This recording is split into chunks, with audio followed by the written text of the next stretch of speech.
Stop.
Come the gin in 5, 4, 3, 2. Blue Origin announces Glenny's next launch date. China fires its moon rocket, sort of. Ariane 6 and Vulcan did the thing, and much more coming up on this week's Flame Trench. And here we go.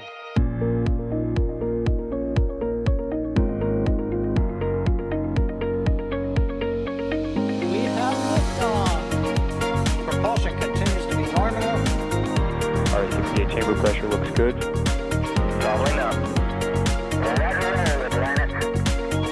Water towers fly! Yes! Echo down to nominal. Flighting down to SC off. Bring in SC off. Off. It's orange! R45! Oh my god! Oh my god! Decollage. Look at this! Put that in the big bag, 343 unfolds to go. Indeed. We rise together, back to the moon and beyond. This methane will be igniting the flare, correct? Yikes. You dead? Sure. We don't need any more of these.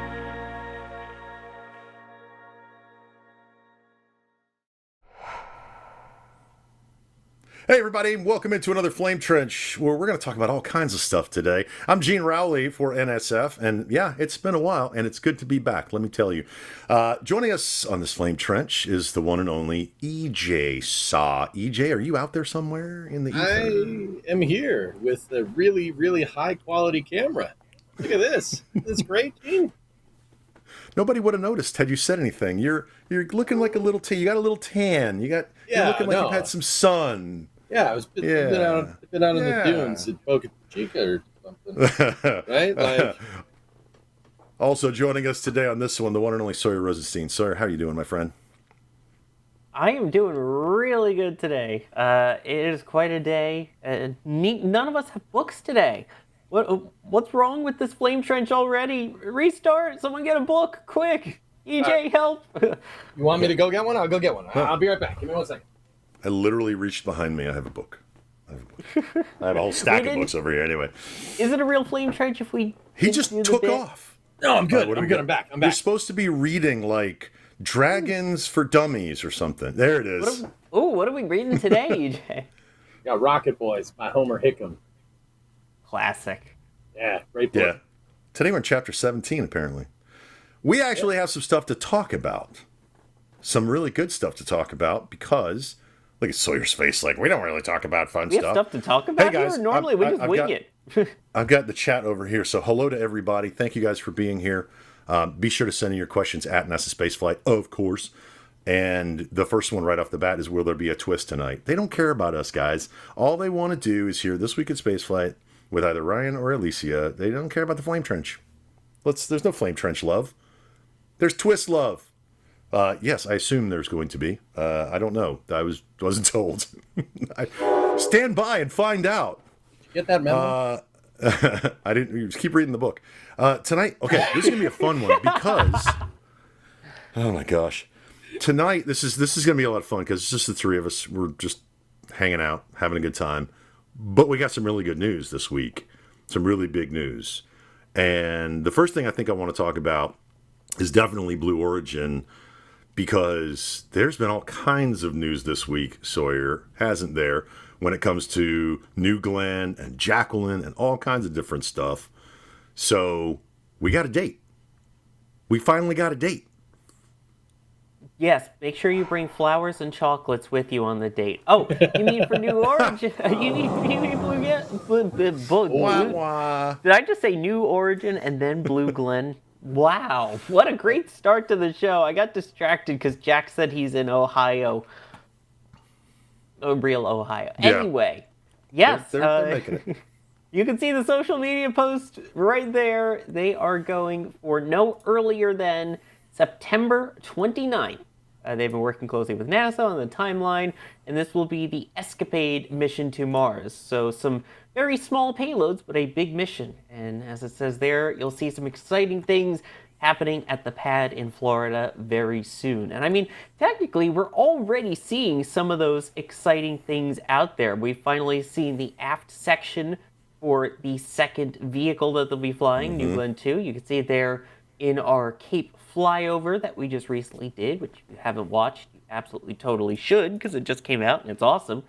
But we've seen that going around, so finally they're getting close to doing the final testing on that and then getting it integrated with the vehicle and then getting those 7 BE4 main engines mounted on the back. And Dave Limp even posted this with a view of that aft section coming out there and the leg deploy, which hopefully they'll actually be able to get to at this point after the issues that they had on the first flight with the landing portion of things.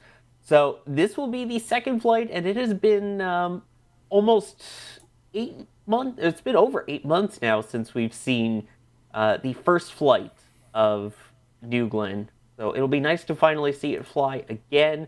And yeah, I mean, it's exciting to finally see parts rolling out for it, things getting ready for Stage 2 testing, the Stage 1 aft testing there. So hopefully we'll see a fully integrated rocket rolling out very soon. I'm waiting for Dave Limp to hopefully start posting some photos of those engines getting mounted once that begins too. So you're telling me there's a chance that it will launch in September? Yeah, I was going to say, how do you feel about that September 29th target date? Like, what are your feelings on that? You're making the face, so I know what the answer is going to be. I have the feels. There's not the warm and fuzzy feels. My thought is, again, the fact that they posted that testing is awesome. Until we see those BE4 engines mated and on the rocket, I think we're still a little ways away. It took them a while. Again, Flight 1, I get it's the first time they did it. It felt like it took them a while to finally get those engines on and fully mounted. Then I'm assuming that they'll be doing static fire testing on that again, as they did with the first one, and all of that is going to take time. So the fact that that can be done in, 6-ish weeks? I think that's pushing it. I think October is definitely a safer bet. November, very safe bet. But that's really pushing it. Yeah. Yeah. A lot of people are asking. I mean, we're coming up on Starship Flight 10. We'll talk about that later in the show because we've got some news on Flight 9, recap and so on. But Phil wants to know what comes first? Flight 11 or New Glenn 2? Which one do you think? The egg came before the chicken. Oh, I mean, I think we're going to have Flight 10 first. Come on, roll the dice, kind of thing. I think we're going to have Flight 10 first, just because, again, the fact that we've seen the testing on it. They finished. Well, he said Flight 37. 11. Hang on, Sawyer. Oh, Flight 11. The question was Flight 11 or New Glenn 2. What? That's what I said, man. What? Yeah. Wait a minute. Yeah. I mean, we're not even at Flight 10. Okay, we know it's coming, but we don't know when Flight 11 is going to happen. We just don't know. But, Phil, that's an interesting question because, I mean, obviously, I think New Glenn 2. That's what I think, obviously, because they're already testing, like Sawyer said. They're shooting for a date September 29th. I seriously, I don't see a second Starship launch before the end of September. What do you guys think? Sawyer, am I right? Hey, there's my name. Are you right? Am I right? Then we go to EJ.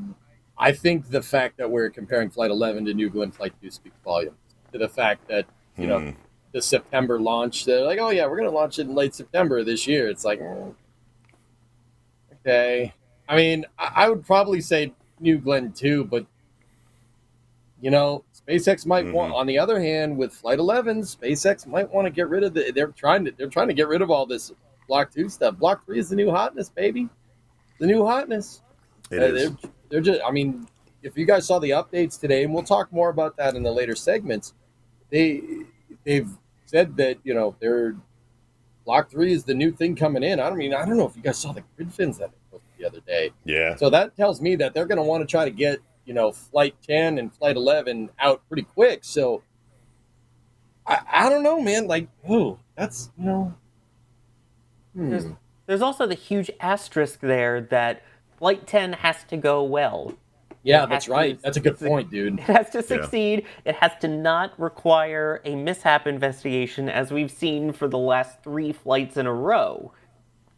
Minor detail. Yeah.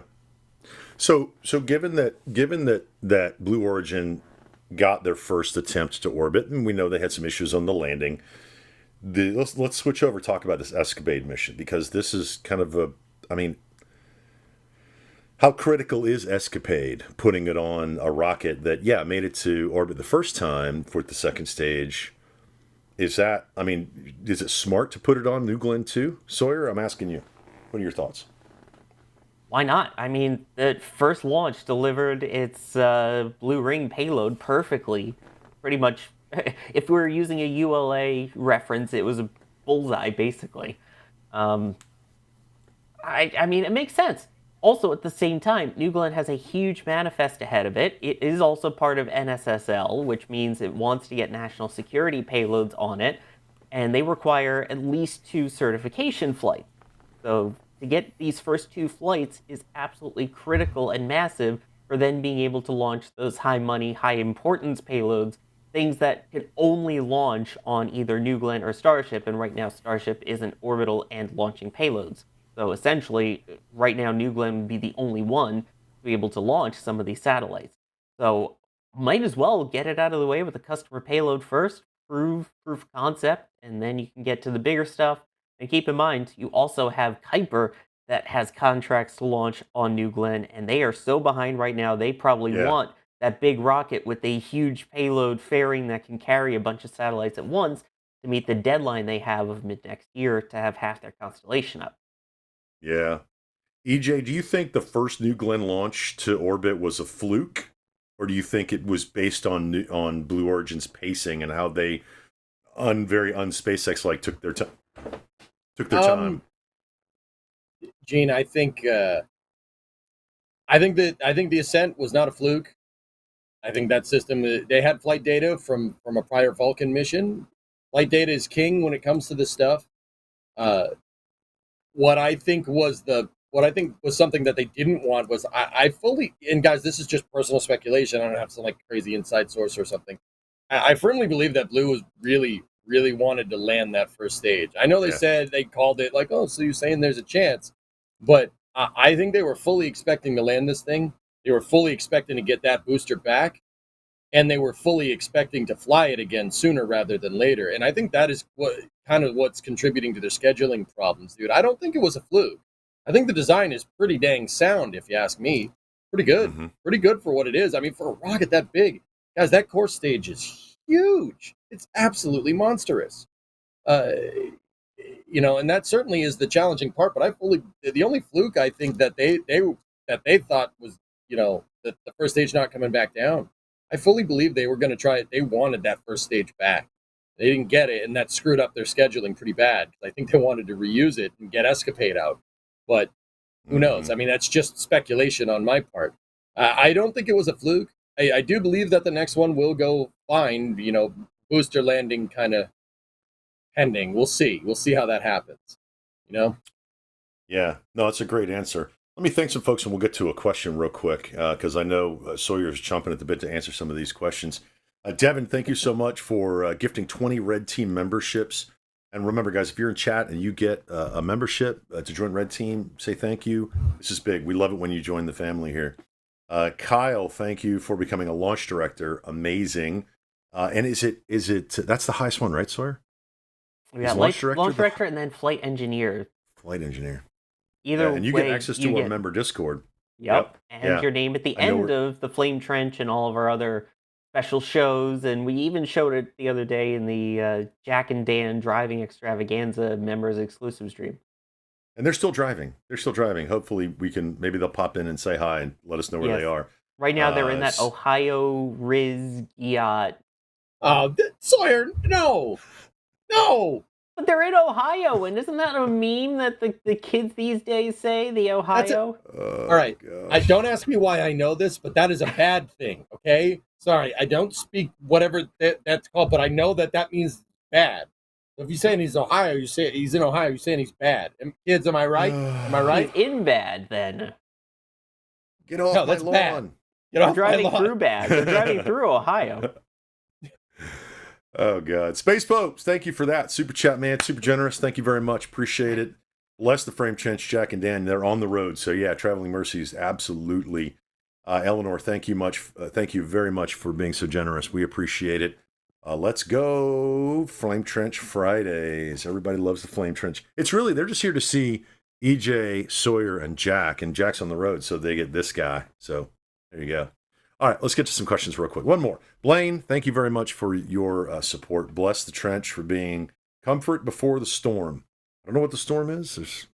Hopefully it's rocket launches, and hopefully it's New Glenn rocket launches. Let's see. I just unleashed the storm with my brain rot. So you're talking testing of some interesting testing going on with the parts of New Glenn 2. I'm going to call it Glenny 2. There you go. Put that on a shirt. No one will ever do it again. We call it Bong De. Oh, God. Glenny Dose. Bong De. So, do we know? Gabriel wants to know, do we know the next test for New Glenn? Or as the kids say, Glenny? I mean, they've been doing everything with the aft end, which, again, you saw the legs there. I know they have the simulator positioned out at the pad. We've seen that out there. So I'm not sure what they're going to do. Stage 2 testing has been ongoing for a while out there. I mean, the big thing before launch, of course, will be the fully integrated test and everything in there. And there is the aft module activation test that Dave Limp, the CEO there, was talking about. So the 4 APUs, everything in there, the hydrogen peroxide system that powers the hydraulics. That's awesome. So next, as it says, mating the aft module to the rest of Glenn Stage 1 and installing the engines.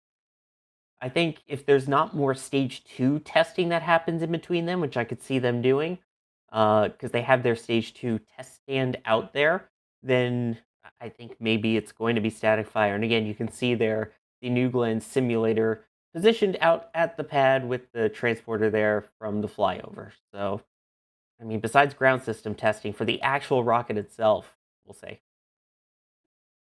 So, Can't See Me says, this is for you, EJ. Never let EJ get away from the Flame Trench. I come for the relatable one. Dude. Okay. Bro. Whoa. Sawyer and I just got pushed off a cliff. Yeah, I was going to say, they made you read that, Gene. I know. I chose to do that. But I was like, EJ is relatable. He just steps out of his chair anytime he wants. What do you mean? I'm very ouch.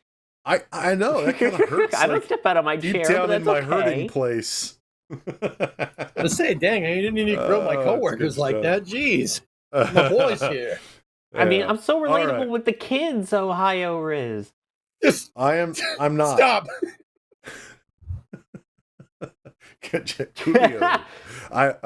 No, I'm not doing it. Relatable. The more it 12? makes EJ angry, the more it makes me laugh. Oh my God! Stop! Well, there's a poll though. There's an ongoing poll from Chris Bergen who says, "An American once told me Ohio is the best state and the New York Jets are the best NFL team. Accurate? He was truthful or inaccurate? You fool, Chris." Leads. Yes. Have fun with that one. Wilbo Baggins, haven't seen you in a while because I've been missing, my friend. Welcome in. Thank you so much. 10 Red Team memberships gifted out. Wilbo, we love you. Thank you for being here. Old 177 Pilot, some Flame Trench love. Thank you for that support. It is huge. Thank you for being here and sharing the love with us. We have a good time. This is what the Flame Trench is all about. Sad Uzmani wants to know, this is probably going back to Sawyer, but I think EJ might be able to jump in on this one too. If New Glenn nails the booster landing, do you think they could launch the third flight this year as well? Yes. Sawyer, I'll go to you first. Actually, EJ answered it right there. Yeah, so EJ, you go first. I'm intrigued. He just jumped in.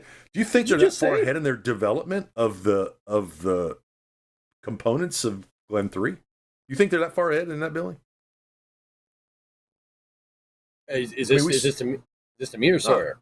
It's to you. You jumped in there with a yes. I don't know how far along the components are. I would say yes, but I want to hear what Sawyer has to say. Sawyer, tee it up. Yeah. First off, to the person who asked, is it too late to take my membership back? Fair. Sorry, Kyle. But nope. Why would you ever want to? It's ours now. You can't have it. Get the bell ready. Here we go, Jay. I don't think so. I don't think they can. Really? Really? I mean, what? At the pace that they've been going, they're still learning. This is only the second flight. So I think next year it would be more possible to hit that pace of, in 3 months. But given how long it's taken them to get from Flight 1 to Flight 2, and remember, the Flight 1 investigation was solely for the landing. There was no mishap investigation required for any portion of the launch. It was solely because their license stated launch and landing, and they didn't land. The fact it's taken this long, I don't think they can. I mean, yes, we've seen that there's already parts for the third vehicle in the works. I just think that's going to come early next year. I don't know how they'd be able to turn around. And again, this is the end of September. So it's basically you have October, November, and then would have to launch sometime in December. And then you get the range conflicts as well as you get towards the end of the year and the holidays. And all of the other launch providers that are trying to squeeze as many launches in as they can before the end of the year. I don't think it's going to happen. Yeah, but Sawyer, I mean, if they land that booster, they're gonna. You don't have to take into account the fact that they have to make a new one. And this is what I mean, dude. That's what I'm talking about. Like I fully believe, and once again, I can't prove it, and this is just EJ's wild speculation. I think that they really wanted to get that booster back, and I think if they get one back, look. I mean, we've seen that footage of that aft module testing. That thing is pretty complete. It's not like an iterative design. It's something that's very much kind of finalized. It very much looks like flight hardware because it is, right? So I think if they get one back, I think New Glenn can be turned around pretty dang quick. So I think that could potentially increase cadence. But then again, I'd say you bring up a good point with other launch providers. Sawyer, it's not like they got the range clean for the entirety of Q4. I think that's a very good point, to be honest with you, and that kind of throws a monkey wrench in my analysis here. But also, I think they'll be more likely to do it. But yeah, it's a good point mentioning that Cape is really busy nowadays. Yeah. It ain't like Sawyer. It ain't like 15 years ago when we were covering shuttle launches, where it's like you might get a shuttle launch in 3 months. Something, and oh look, a Delta went off. That's nice. Okay, another 4 months down the road. Yeah, that's a good point there too. But here's the other thing though, when you're talking about that, are you saying that they are going to, for Flight 3, refly the booster from Flight 2? I think their plan was to use a new booster regardless, so you still have to go through the process of getting it ready, testing it, etc. And if you're going for a reflight of the booster for Flight 2, then that's extra time to then take the vehicle, essentially, since it's your first time using it, take it apart, check your systems, do your first time refurb. That SpaceX has gotten to the point where they can do it in a matter of weeks. They've never done that before, so it's going to take them longer that first time. Yeah. I mean, that's a fair point.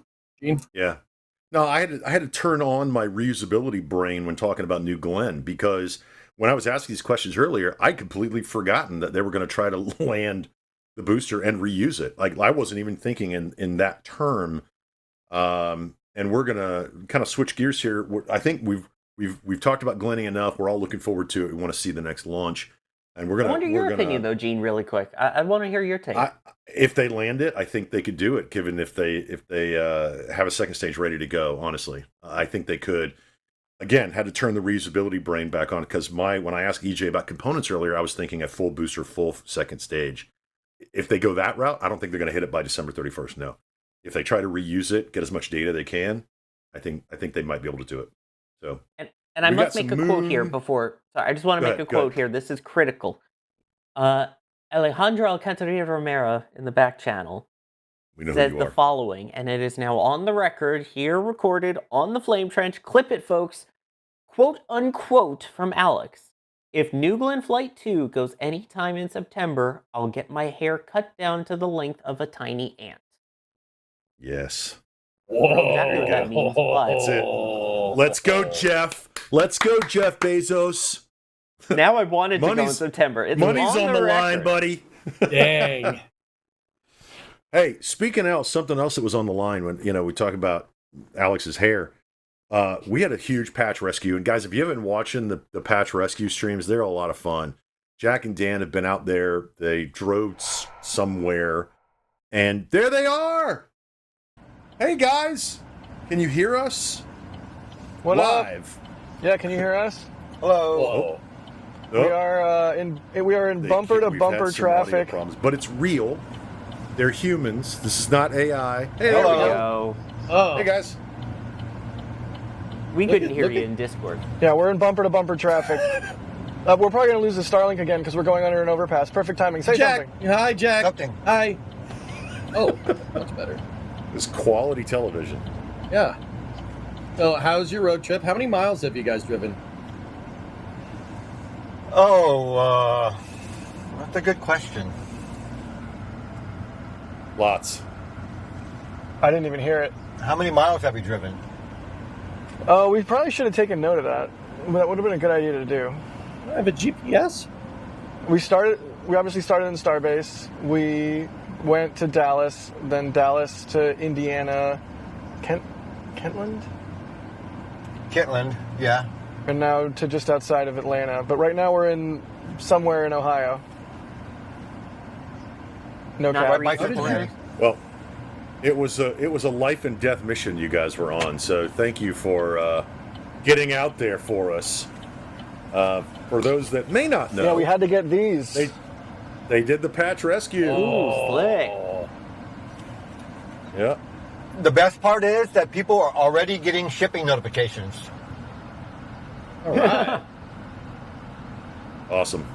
But wait, we don't have the shrug patch. So, Jack, can you show us what the shrug patch is supposed to look like? Screen close up. What? It's at the warehouse. It's like this.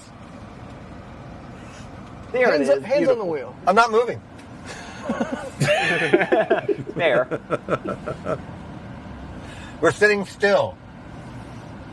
Fine. That's the only reason that they're allowed to do this is because you're in a traffic jam. So thanks, traffic in Ohio, for allowing Jack and Dan to do this for us. So how was the road trip? Like, you guys just having fun? I saw the stream. People were saying earlier there was a part 1 and part 2, and apparently D produced it, and it was just a lot of fun. Yeah, so D produced the day 1. Day 2 was Carson. D is producing day 3. It's been a blast. It's been a really good drive. I have to say, I thought I would have wanted to destroy Dan much sooner than now. But we've made it. We've made it this far. Stop it. We had a bet. I owe Dan ice cream. Yes, you do. So we got to do that at some point because I lost the bet yesterday. The member streams are fun, right? We're just doing it to hang out, but we had to get the patches to the right warehouse so they would finally ship out. We see the comments. We see people wondering, like, hey, why hasn't my order shipped yet? So Dan and I rolled out to Dallas and then Indiana and then now back to Georgia, and then I'll fly back to Starbase just to make sure it happened and got done right. And that people are getting shipping notifications today is pretty amazing. So I don't know. You guys can flame trench it up. We're hanging out if you want to throw questions to us or whatever, or go on to your next topic. But just want to say forever thank you to all the members and Yes, thank you so much. Yeah, everybody it's been that awesome. gets anything from the merch store or supports us in any way, because we can't do this stuff without you guys. The lengths the crew at NSF will go, apparently they're at 1,476 miles so far. Oof. That's the lengths they go. And nobody wants to talk about the China moon rocket and the U.S. moon rocket. So, Jack, take it away. No, I'm kidding. I'm kidding. Here's one for you, Jack, though. There was a poll by Chris Bergen that said, an American once told me Ohio was the best state and the New York Jets are the best NFL team. Is that accurate or inaccurate? I'm sorry, Sawyer. Can you ask the question again? Inaccurate. Dan got it. It was that Ohio. Crispy, the poll, he was it came told. through a little garbled for me. It was told that Ohio was the best state, which you're currently driving through, and the New York Jets are the best NFL team. Yeah. The best state's California, duh. Made EJ sad. Oh, EJ made the sad sound. It goes in the sad hole. Wait, what? What does that mean? I don't know what that means. That went in I don't think I want to know what that means. No. I'll take things I regret saying for 200, Alex. Courtney's in Akron, Ohio. Wave at them when they drive by, Courtney. When they drive through Akron, wave to the NSF crew. Let's see, Knots of Bacon updates from the road. Jack, mighty unlikely wants to know all of the bacon updates while you guys are on the road. Yep. I had some really good bacon this morning. We went to Culver's for the first time. I've wanted to go to Culver's for a long time. Everyone talks about how great Culver's is. Dan tried to go to Wendy's. You said whatever. It was close. Well, you were like panicking. You were like, which way do I go? And I was trying to do stream things. Well, you were the hungry one. I was like, Jack, just wherever. Go in the back seat. I can't. All right, here's a random question I guess Jack's going to know. Air Quotes wants to know, ask Jack about the guy at the first motel. Is this something we can put on stream? If not, we'll move on to another topic. I think we'll leave that one to the members that know. It's don't stay at the La Quinta Dallas Fort Worth North. No. Just don't do it. There we go. Hard pass. And really don't go to the second floor of the La Quinta Dallas Fort Worth North. Why? Well, there's a story, someone might and ask the to get members into your know. room. Okay. And that someone may not be dressed. All right, we just told the whole story at this point. Oh my goodness. Okay. What? All right. Guys, thank you guys for doing what you're doing on the road. We appreciate it. All the members appreciate it. I know you guys are going to be hanging out with us for a while. We're going to switch. We're going to move on and talk about some moon rockets for a while. Let's see, because it looks like you guys are back, and Dan's got a date. We need to be safe, and Dan needs to drive. So, if there's a good spot to bring you back in, Yeah, traffic is not we'll jump fun in right and now. talk to you guys. So be safe. Thank you guys for Patch Rescue number 1, number 2, number 3. Who knows? Hey, wait Catch a you guys minute. That's not a Land Rover. Wait a minute. They You chose drive. wisely. It's Dan's car. It's Dan's car. It's more gas efficient. The Membies get more bang for their buck. Also, it's We just- wanted to get out of Brownsville. Oh, okay. all right. Reasons.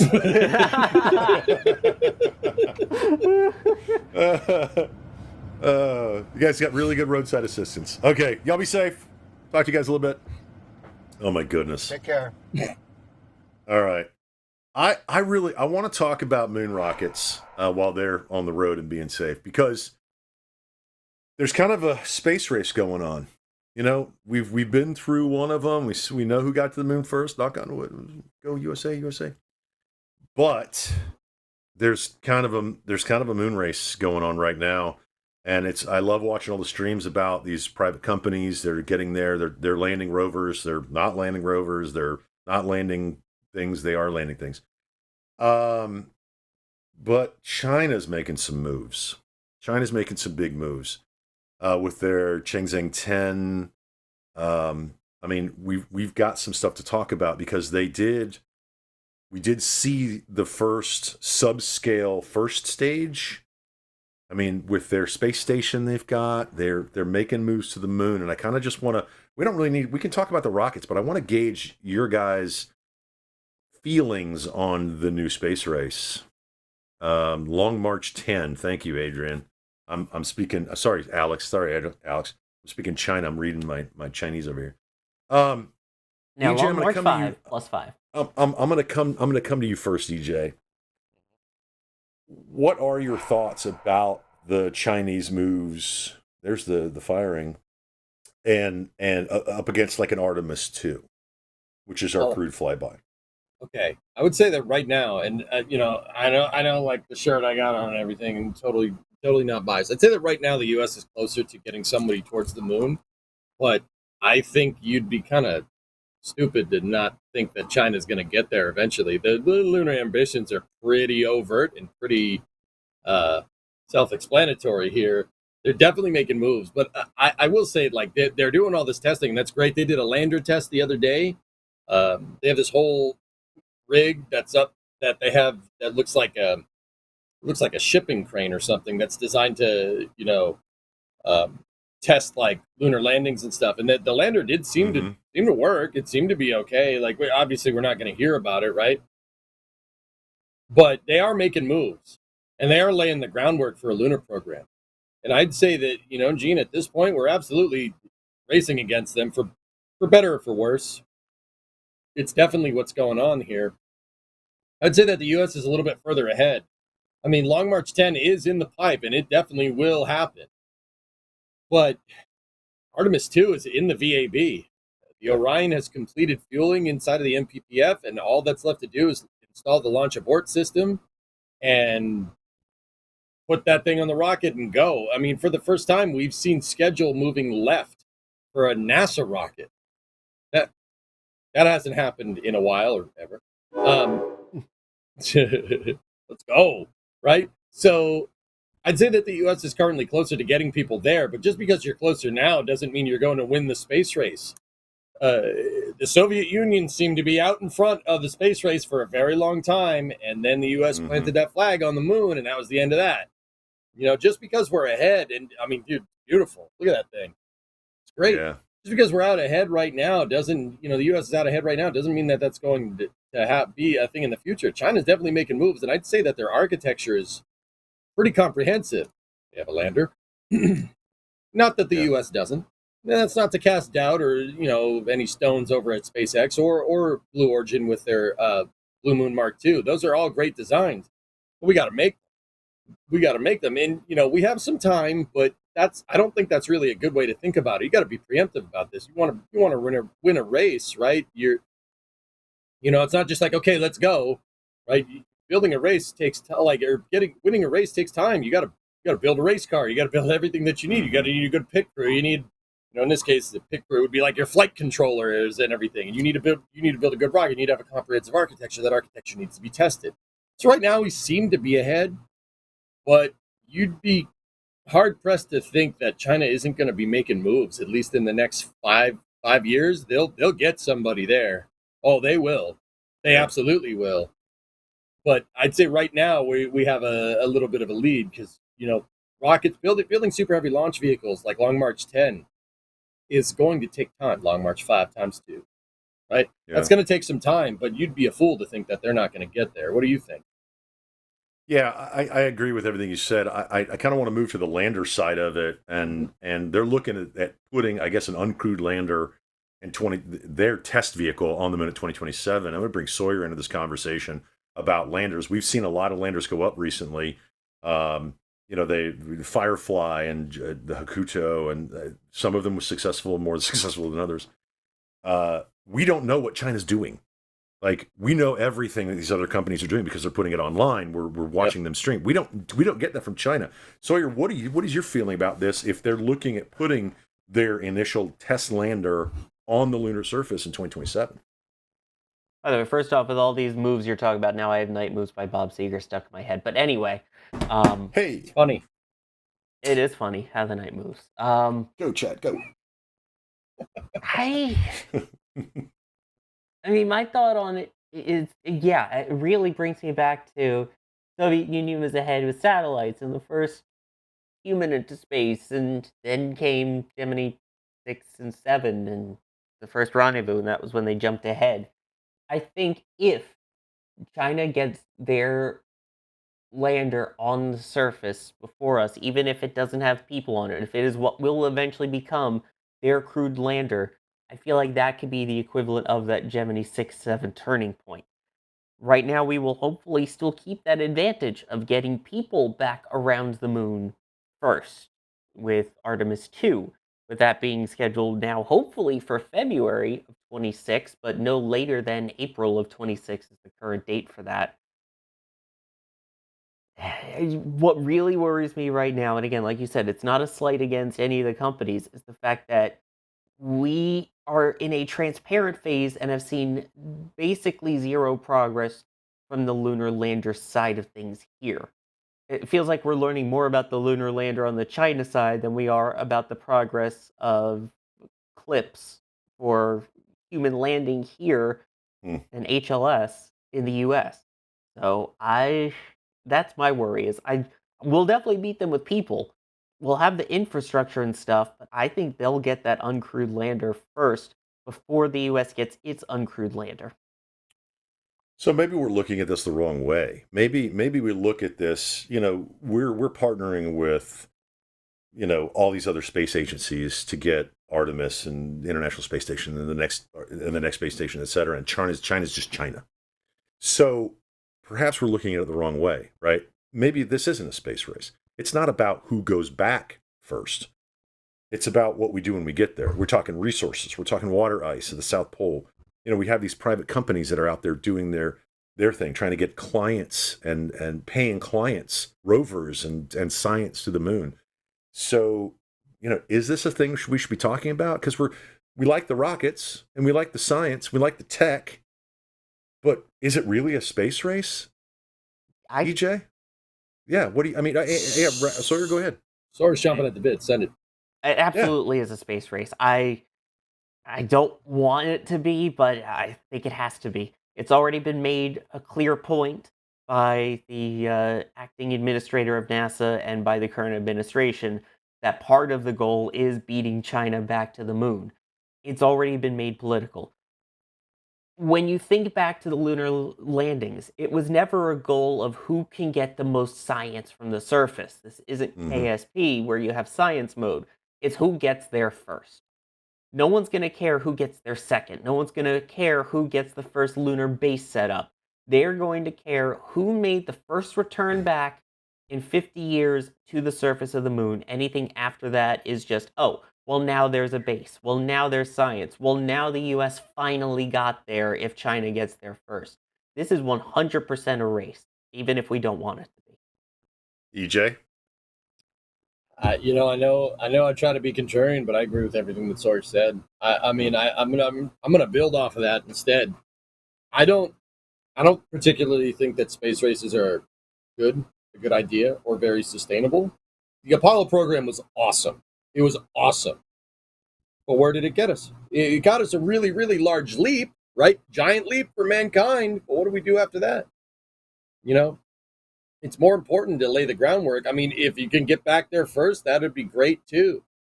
But I don't think space races are particularly sustainable for space programs because, okay, with a race, you get to the end, there's a finish line. The last time we crossed the finish line in first, what do we do after that? And, you could make the argument, even with all the, and I'm saying this as a shuttle guy, guys, I love the space shuttle, right? You can make the argument that we really haven't done much in the way of more celestial body exploration after that. It's been a lot of low Earth orbit, a lot of science, and that's all fine and dandy. That's great, and that's not to exclude the probes that have gone out all over the solar system. It's fantastic, right? But I'm talking about, the stuff that you space race over. You don't necessarily space race over scientific payloads or probes going. I mean, even though that was a component of the space program, but what won the space program, what crossed the finish line, was getting people on the moon.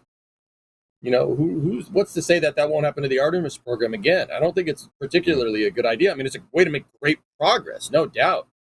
But yeah, we're definitely in a race, whether we like it or not. I mean, there are geopolitical ramifications here, whether you want to ignore them or not. Sawyer, I think you're absolutely right. Yeah, and I see people in chat saying, "Oh, well, the USA already got there first, or China can't be the first to return if they've never been there." I get that argument, but this is a different kind of race. It's one thing. That was the race to the moon. This is the sequel. This is the race to return to the moon. We've seen races where people say, "I want a rematch." This is the rematch, whether we like it or not. And since the Soviet Union doesn't exist, China's kind of taking their place in this sequel. They're the new evil, the new competitor, whichever terminology you want to use. So yes, the USA did it first, but this is the return race. This is lap 2, take 2, Electric Boogaloo. Sawyer, get the bell ready, Jay, because I'm going to disagree. Ooh. Let's go. And here's why. And as the host, I get the last word before we move on. So there you go. I've already won this fight. Here's the thing, okay? It took 50 years, give or take, for China to do what we've done once. I'm going to agree with everybody in chat. I agree with you. So it took them, or anyone else for that matter, 50 years to do what we did once already. So when we go back to the moon after another country or space agency, it's really not going to matter because they're still only equaling what the United States did already. So are we going to go and stay? Yes, we'll lead that fight. We'll lead that race. Excuse me, not a fight. We'll lead that race. No, not throwing the shade to my friends in China, my Chinese friends, whomever, but you're doing it for the first time, and I wish you well. We've already been there. We're going back. It's not a space race. We won it. You're in second place. Have a nice day. Hey, Jen. Damn. Hey, Jay. Damn. I have thoughts. Ooh. Scotland will be like 63rd on the list to get to the moon. Yeah, we're in trouble. Go ahead, my friend. And we never heard from Gene again. So, you said that the US done this 50 years ago, which, of course, is true. Whatever. I think the technological difference between 1960s and now is immense. So it's a completely different race. And I think there's also a geopolitical component to it that, like, back then it was a political race more so than we're going to go here to stay, right? Which I think we covered. Is the reason that China hasn't gone back until recently a technical issue? Or is this, like, nobody was doing it, so why would we do it? That sort of thing. I'm actually, that's a great point. Great question. And it's love to hear you on stream. Everybody gives Jay some love. Everybody in chat give Jay some love. That's a great question. Yeah. And I'm going to answer it this way. Technologically speaking, China has very quickly, give or take a few years, reached a point where they have their own space station. They have a robust space program. They're testing new rockets. They're testing more powerful rockets. They're testing reusable. That's all good. Us rocket nerds, we want all that. But is it really a race when you're doing the thing that's already been done? If you ran a marathon, Jay, and then I ran a marathon 50 years later and I said, woo, I beat Jay. It doesn't make any sense. What if you beat Jay's record, though? Okay, what record? In the marathon analogy, what if you set a faster time to do it? Okay, it's still not the first time. If you do it faster, if you do it like that's an achievement for that country, no doubt. Landing on the moon, landing humans on the moon is amazing, and this rocket nerd wants to see it. Whether it's a Chinese astronaut, a cosmonaut, somebody from ISRO, somebody from JAXA, somebody from ESA, I don't care. I want to see humanity on the moon. Yeah, agreed. To me, it's not really a race anymore. Go ahead, Sawyer. Well, what if Jay won the 2024 marathon and you won the 2025 marathon? Is that not That's what's not how happening the math here? works. Yeah, it is. That's not You how can the both math win works. the 50 marathon. They're years. different marathons, different years. Right. Right, but I'm Which not is what's racing happening him. now. I'm not racing him. They're not racing us because we've already done it. They're racing themselves to do it the first time. So- Let's say that in 2024, the USA was in the marathon, or the 60s, and the Soviet Union was in the marathon, and they beat the Soviet Union in that year's marathon. Now they're racing again, but Soviet Union isn't in the race. China is racing against them in the marathon. So, Gene, yeah. And also, it's I worth gotta- noting, by the way, I folks, just don't want it to when be we a talk race. about China, China Yeah. has landed on the moon. Have they landed Yeah. people? No. They have sent landers to the moon. They have sent rovers to the moon. They were the first ones to successfully land and send back data from the far side of the moon, the Yes. non-Earth facing side. So it's Yep. not like they've never done any kind of lunar exploration and this is their first hurrah. So that's why when people say, oh, well, they're not going back with humans, yes, but there are still this is still a return to them for lunar exploration. Yeah, I agree. Gene, I got a question then, fellas. Like real quick, okay. So I think, Gene, I think you make a compelling argument saying that oh, we already won this race. We don't need to worry about that. We just got work. But when we go back, we're going to go back to stay. Who cares if China gets there first, et cetera, et cetera. That's a good. Yeah, I think that's a very astute way of looking at it. But also at the same time, if that was the case, why is there so much political sentiment being drummed up about this being a space race? Yeah. Why are they saying, oh yeah, we're space racing China? And Sawyer said it himself. Even the president is saying, like, oh yeah, we're in a race against them. We're, right? So why are we saying we're racing? When we already won. Like, why would they go about saying this? Like, why would they think it's a new space race? What are we racing? I think it's a very interesting question. What do you think? I agree, but we keep saying things like, in this current space race, China will land humans on the moon first. I'm sorry, guys. There is no way ever China will land humans on the moon first. You have to caveat it with, in this current space race. Therefore, you can call it whatever you want. Fact of the matter is, whoever lands humans on the moon next will be the second people to do it, whether it's China or the US. Now, again, not taking any away from the Chinese space program. We've seen them come like very quickly out of nowhere to having their own amazing and immaculate space station, where ours is aging and we're replacing it. And I want them to be successful. We want them to be as successful as they can be, but we're also going to do that, right? And again, I go back to the fact that we don't get a lot of information from them, so we don't know where they are in that process. We're kind of saying, oh, they're doing some testing, so we kind of say launch in 2027. If they give us something that says we're putting a lander on the moon that is designed to carry humans in 2027, sweet, we got that information. But the rest of it, I mean, it's not like I can turn on, Chinese Launchpad Live from NSF and see what's going on 24/7, right? That'd be great, by the way, if you're listening. We would love to do it, but this is a really, and what's funny for all of you watching and listening, these guys did not want to talk about this at all at the beginning. We were talking earlier. They're like, I don't want to talk about this. Let's move on to something else. But no, seriously, this is a great topic, but I don't know. Chat loves it. By the way, I'm going to end it there. We've all got our opinions. Put it in chat. We want rockets on the moon. We want people on the moon. We want landers on the moon, and we want everybody to be successful. Can we agree on that? And the one thing I think we can also agree on is, please, China, do not place a laundry or a Descript white van outside my house that spies on me and listening to me. China, good, not bad things. I got nothing to spy hide on me.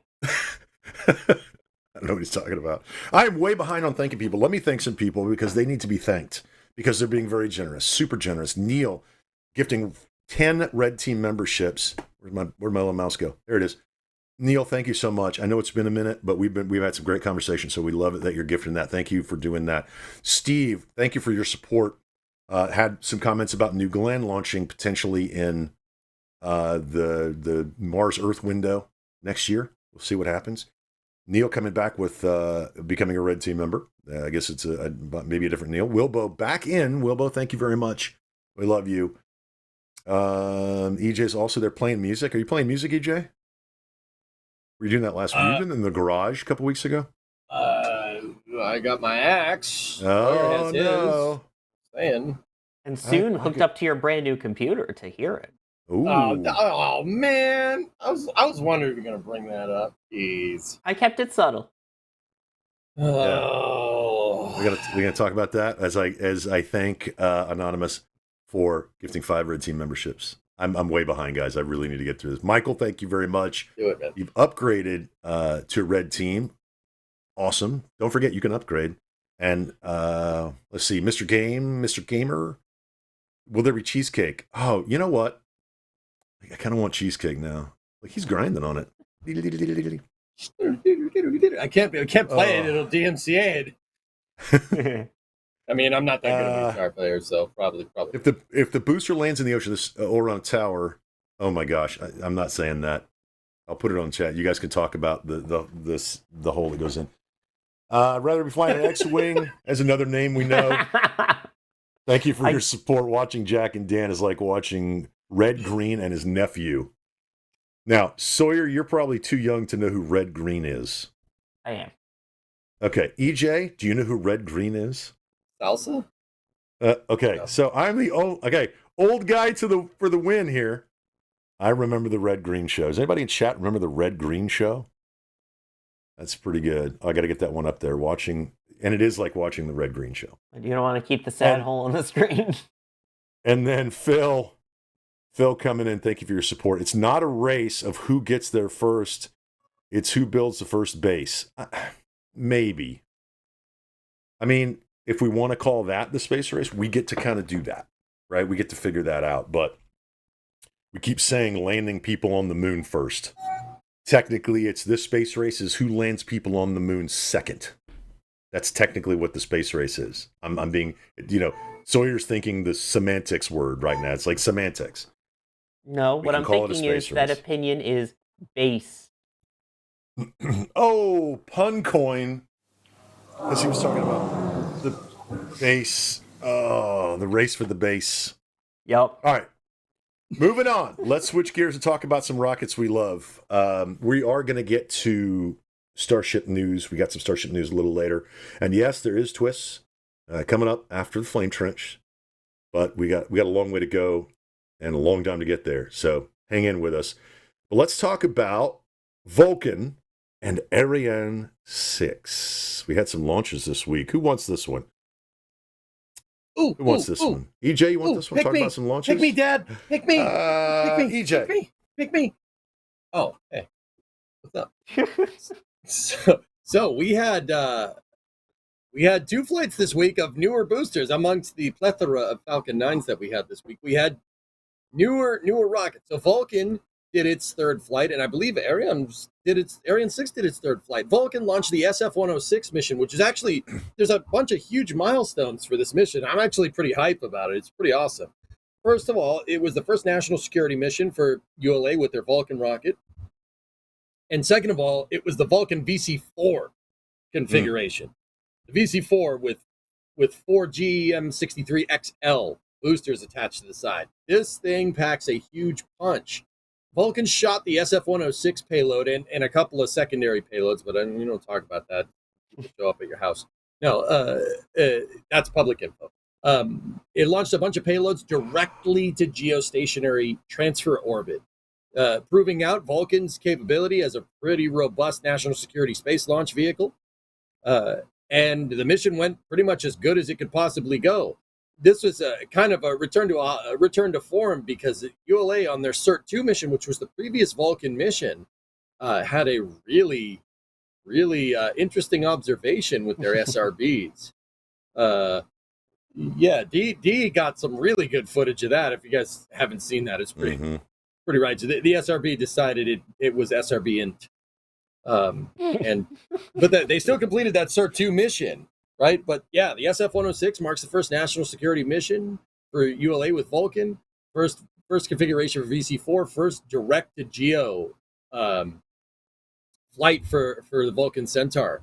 It's pretty awesome. It was a pretty awesome mission. Went off without a hitch, and congrats to all involved. Guys, I want to point out, Vulcan is not partially reusable right now, but in the future, ULA is moving towards partial reuse with Vulcan.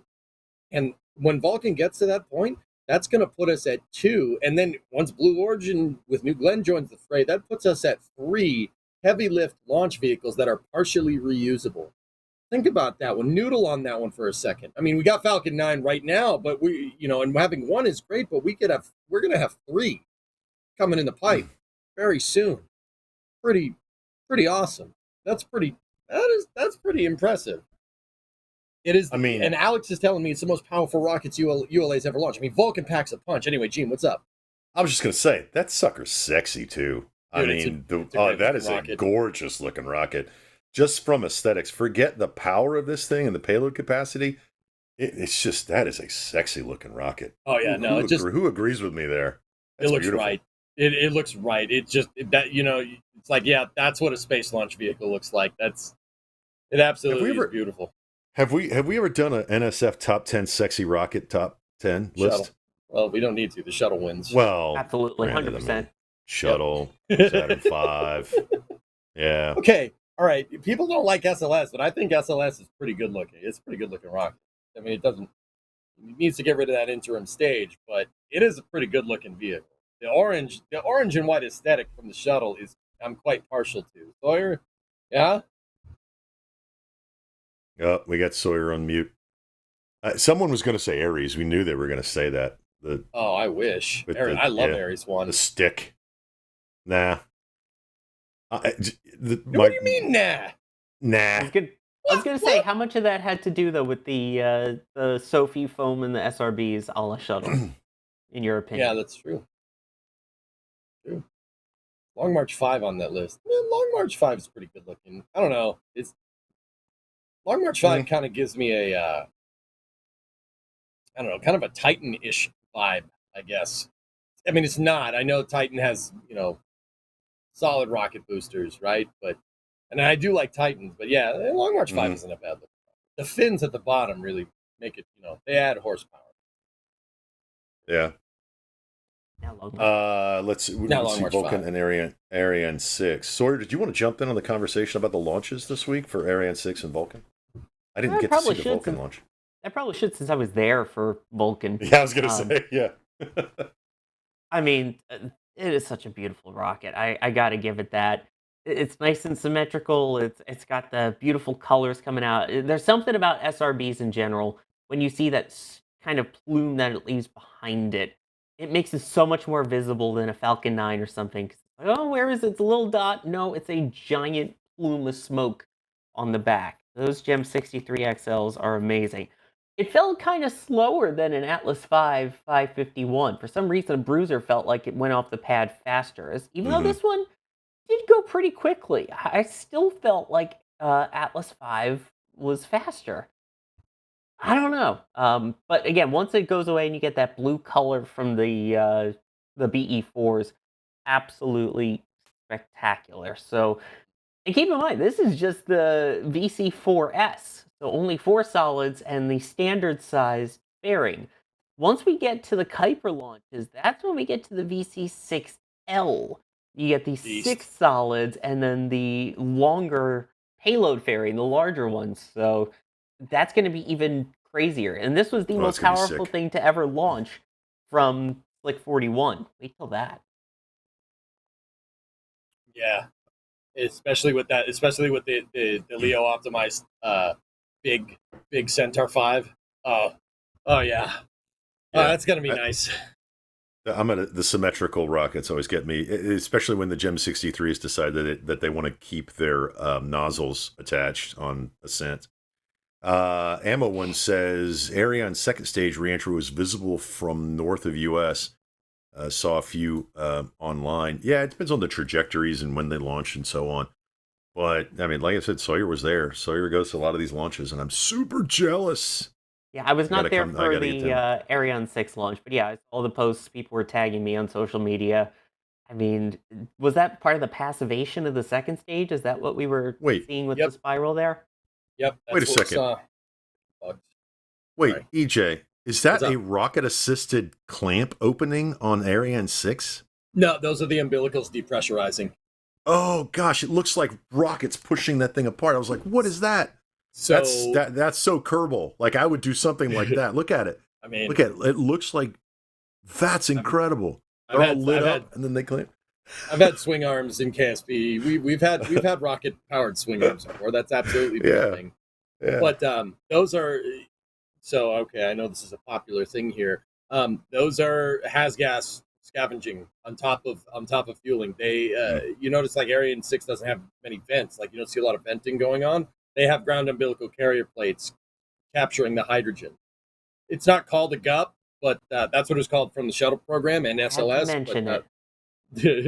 Sorry, man. But that's what those are. But yeah, Ariane 6 did launch the METOP AG1, which I think that was called. It was the first of a set of meteorological satellites for the European Space Agency, doing like multi-layer climate analysis.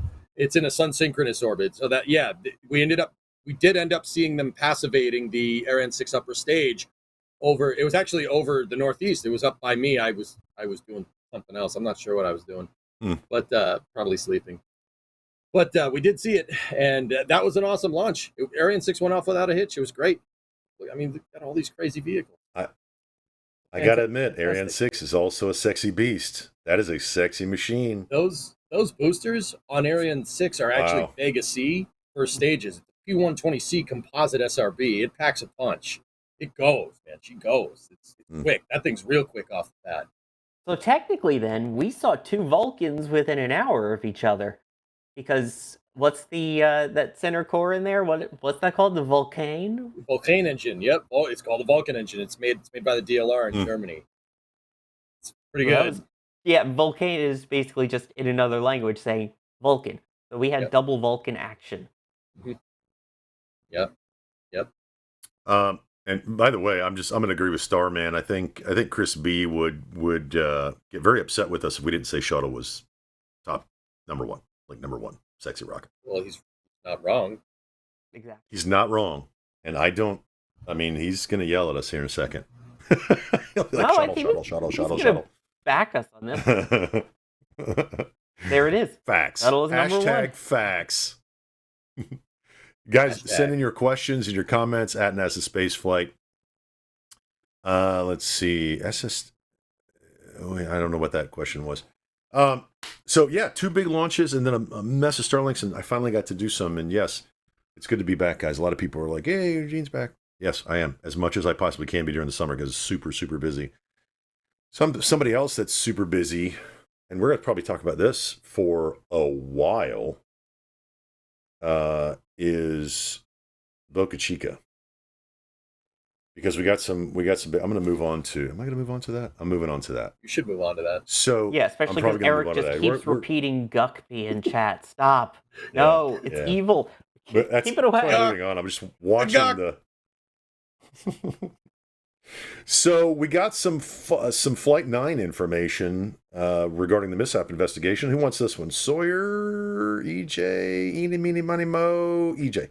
I can do this. So yeah, we did get a little bit of an update on what happened with Flight 9. So Flight 9 took off on May 27, 2025. Ascent was pretty good and super heavy. Reused super heavy. That was booster 15. It actually was it booster? No, 14. It was 14. They did reuse the booster, and it performed. It made it all the way up to most engine cutoff, flipped around, did its boost back burn, relit its engines for the boost back burn, and then it was coming in, and SpaceX was trying to perform they were trying to perform like an emergency landing procedure, and what they were also doing is testing the angle of attack. So let me get my super heavy out. Yes, I know, I just said that. Here, I will show you.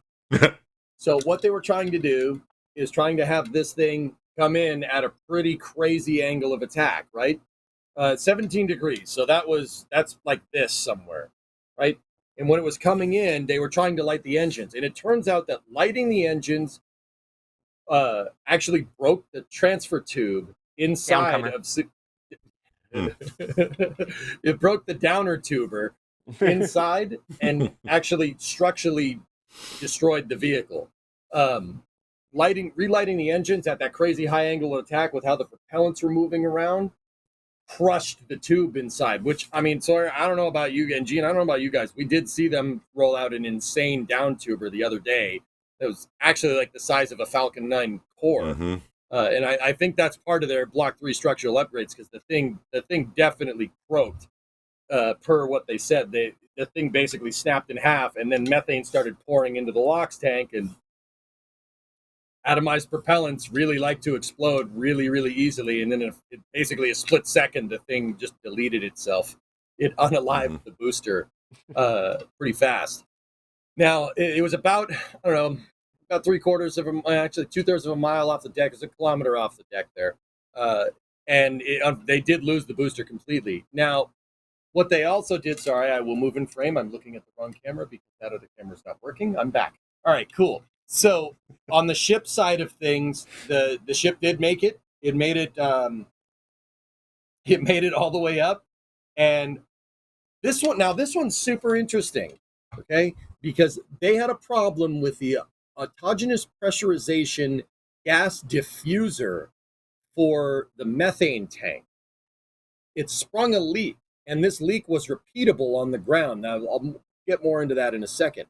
And what that leak basically did was depressurize the tanks and impair the reaction control systems, because Starship uses its ullage pressure inside of the tank. So that's basically the pneumatic pressure that's built up inside of the tanks, because the Raptors have a gas tap off. That's what autogenous pressurization is, right? The Raptors produce a little bit of extra gas, and that some of that methane and some of that oxygen recirculates back into the tanks.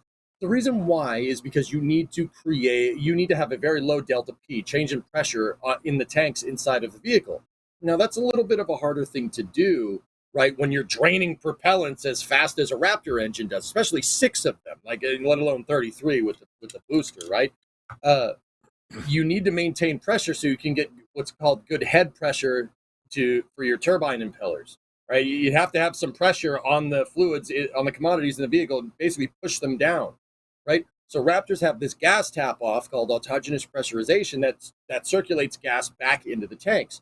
Now, at the very top of the methane dome, there's this thing called a gas diffuser.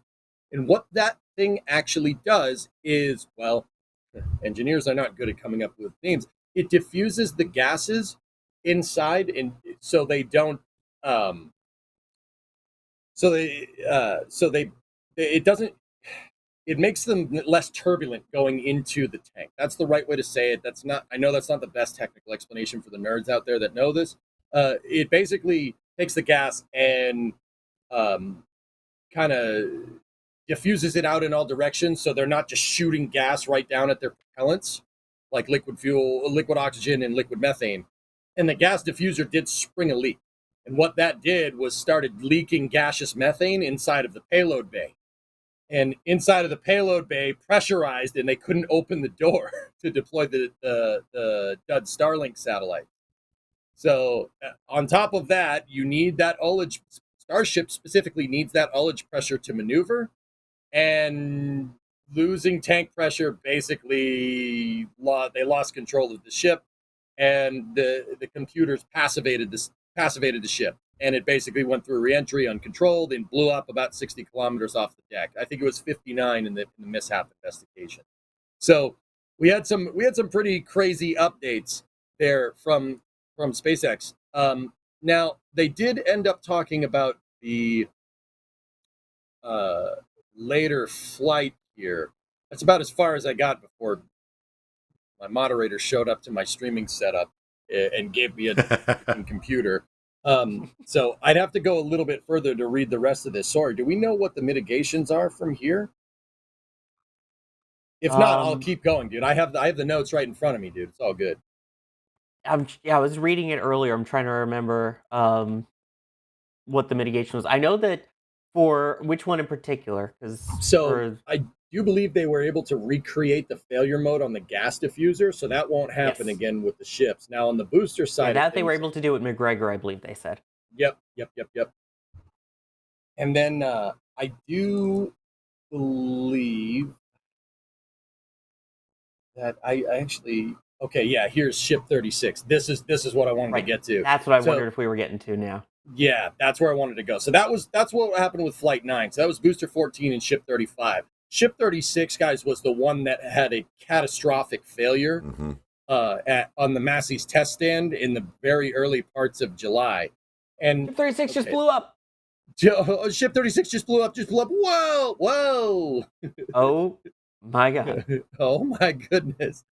Okay, so the vehicle was in the process of loading cryogenic propellants, which is not anything that we didn't know. And what happened with Ship 36 was that one of the COPVs, which is a composite overwrap pressure vessel, they are carrying they carry around pneumatic commodities inside of vehicles, guys. Usually, like on Falcon 9, they carry helium. They could be carrying compressed nitrogen to do whatever. Anytime you need like some kind of pneumatic actuation, they carry them. So let's see. We know that the COPV on Ship 36 popped. You can tell just by the footage. But here, what did SpaceX have to say about it? The most probable root cause was identified as undetectable or unscreened damage to a composite overwrap pressure vessel in Starship's payload bay section, which failed and resulted in structural failure of the vehicle, causing subsequent propellant mixing and ignition. The COPVs in the payload section store gaseous nitrogen for use in the Starship's Starship's ECS, or environmental control system. Yeah, see, nitrogen. Like, the COPVs can be used to hold all different types of pneumatic commodities on vehicles. Now, if you want to know what a composite overwrap pressure vessel is, picture a propane tank in your mind. Oh, that's right, boy, we got a nice big propane tank. And then it's wrapped in carbon fiber on top of that, and then baked in an oven, basically. The carbon fiber wrap around the tank allows the tank to A, be a lot lighter. You don't need as thick of a tank wall. And B, you can store stuff at extremely high pressure, because the more pressure you have inside of a COPV, the more it's going to push out, and the more the strands are going to hold together. They get stronger. It's like a Chinese finger trap. If you try to pull away, it gets stronger. Same exact idea. So these COPVs are storing commodities at crazy pressures. We're talking like well above, like even Raptor's chamber pressure. They really, really, really can store a lot of pneumatics. And when they go, they go. It's a very energetic release of things. So to address the issue, yeah. What's up, Sawyer? No, I was just chuckling. Just laughing. They go, dude. They go. A little energetic. Yeah, it's an observation. Sorry, it's an observation. Like, it's energetic release of things. Yeah, you need that on a shirt. Yeah, that's awesome. So, to address that issue, COPVs on upcoming flights will operate at a reduced pressure with additional inspections and proof tests added to prior loading reactive propellants onto a vehicle. SpaceX has also updated its COPV acceptance criteria and developed a new non-destructive evaluation method to detect internal COPV damage. New external covers are also being added to the COPVs during their integration, an additional layer of protection and visual indication of potential damage. Okay, cool. Now, fellas, I'm sorry, I know I'm talking up a storm here, but why? Why would you do that? So the thing about COPVs is that they are very, very, very delicate. Despite being able to store an amazing amount of pressure inside, they are super delicate. What I'm trying to say in plain English is don't drop it or hit it with a hammer. If you drop it, it could potentially crack the carbon fiber strands. Or if you hit it with a hammer. Or if you get a bad batch from the factory, which is why these are all the reasons why SpaceX would up their acceptance testing for this, because clearly one of those things happened. That's pretty self-evident from what we saw from their explanation. One of these things happened. Somebody dropped it. Somebody accidentally bumped into it. Somebody hit it with a hammer, or it was a bad batch from the factory, in which case you should have caught that in quality control. Clearly, none of that stuff happened. And if you crack that casing, it is nigh impossible to detect. You need an X-ray. You need to go sit there and start X-raying the strands. If you don't, I mean, that's even then. It's you got to like ultrasound the dang COPV. Like, I just picture a COPV in a hospital bed saying, "Congratulations, it's a nitrogen." Like, you really have to be careful with these things, or they will break. And that's clearly what happened here. So that's good on SpaceX for learning and updating their acceptance criteria. But yeah, I ain't trying to say somebody dropped it. Somebody dropped it and said, "Well, nope, it's fine." which has historically been great for spaceflight. Delta 2, Delta 2, Apollo 13. Historically, that's never been a bad thing. Are you trying to intimate that my parents dropped me on my COPV as a kid? No, that's me. That's why I've got a thick skull. You know, they reinforced it just like SpaceX acceptance test. What? I've dropped a lot of stuff. It still works perfectly. I've never dropped a COPV. Like Cygnus, drop a scuba tank and then go swim. Right? Like I'm gonna hold off. Let's pressure test that. Just yeah. I don't want it to fail. I don't want it to fail at the right time and then unzip my spacecraft from the top down. Like that's what happened. Yeah. One of some of the questions that have come in, like Don wants to know what was the source of the ignition if there was no flame. I mean, rockets. Okay. And sparks. Go ahead, EJ. So you need three things to make combustion. You need heat, so you need some energy, you need a liquid fuel, and you need an oxidizer, okay? So that COPV, when it failed, it basically was like a grenade going off inside of Starship's payload bay, because that's where they have their COPVs for nitrogen ECS. We just learned that. See, we're learning, right? So when those things go off, some of it punctured the methane tank, right? And the methane tank didn't have a full tank of gas or methane in it, right? But it was pressurized. It was at pressure, guys. The tanks have to be at somewhat pressure when you fill them up, right? And they're going to naturally do that because you have cryogenic propellants. The propellants are going to boil off inside of the tank, and you're going to need to vent it at least a little bit, right? So the tank was at pressure. So you basically had a grenade going off next to a pressurized tank, right? And so the methane tank immediately exploded, and the decompression event, right, will pop the LOX tank. And I'm your source of heat or source of energy, I'm sure there's something in there. You're changing a lot of things really, really quick. You get crazy gas depressurization all at once. Now, gas depressurization does get cold, but there's electrical systems on Starship. There's all types of hot pneumatic systems all over the place, like the autogenous pressurization system. There's a bunch of stuff on there that'll give you a source of ignition. All you need is heat or a spark, just like Gene said. One of those things is going to really ruin your day.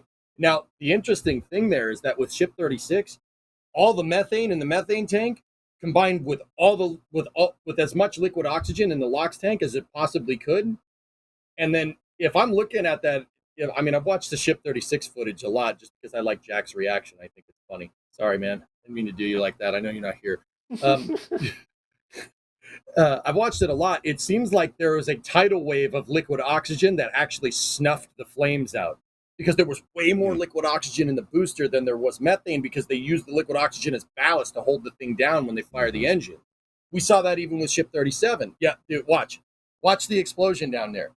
So like it explodes and then the explosion immediately goes out from the catastrophic tidal wave of liquid oxygen. Look, the only places on the ground where it was on fire is anytime the LOX hit something that was hot, like the vaporizers, which were catastrophically hot. They got a crazy heat sink on it. It hit that and immediately burned them, like destroyed them.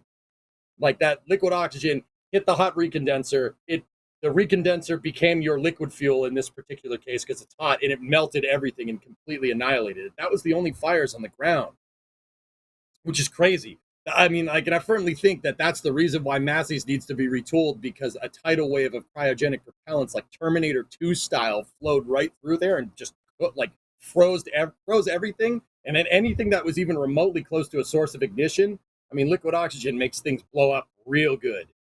Oxygen oxidizes things and makes stuff explode really, really nicely. So, yeah science. Yeah, I mean, it's a pretty awesome science experiment. It just sucked that it kind of happened to SpaceX, but yeah, it's good.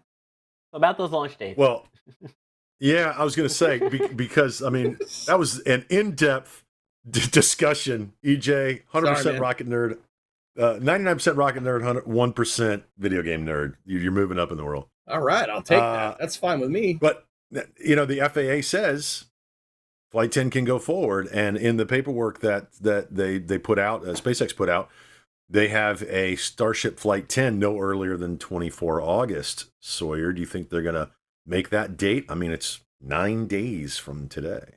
9 days? Oh, sorry. Sorry, Alex isn't here to do the other half. Anyway, I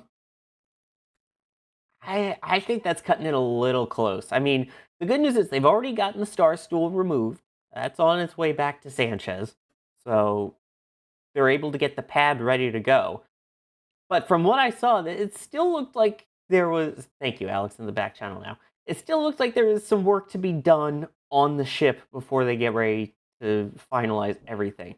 So I think 9 days isn't impossible, but I think 2 weeks is probably more likely. So I wouldn't be surprised if we see it the very end of August rather than as soon as the 24th. Again, I could be very wrong. In the past, they have gone very quickly with getting the booster out there. Again, booster 16's chilling, ready to go. Getting everything done with Ship 37, the final testing, the final work on the heat shield, all of that, which, as we've seen, that heat shield right now is very sus from the one that had the No. Mogus piece in it. Sawyer. What? Man. No, nothing. Oh, come on. You can't tell me. There was literally like one of the Amogus characters drawn into the heat shield tile there. You can't tell me that's not sus. Are you the imposter? Scooby-Doo toilet or something. But anyway, I think Sorry. I think 2 weeks is more likely than 9 days, but it's definitely we are upon flight time now. Yeah. EJ, you think they'll make 24? You think it'll slip? Oh. I mean, there's nothing saying that they can't make it right now. I mean, they did spin prime 37 a little earlier this week, right? And so that kind of has quote unquote a clean bill of health. But I mean, look at these pictures, guys. They still got a little ways to go with ship processing there. I mean, no doubt, it's probably already finished, dude. But I think it could make it. Yeah. From experience, you and I have waited a week.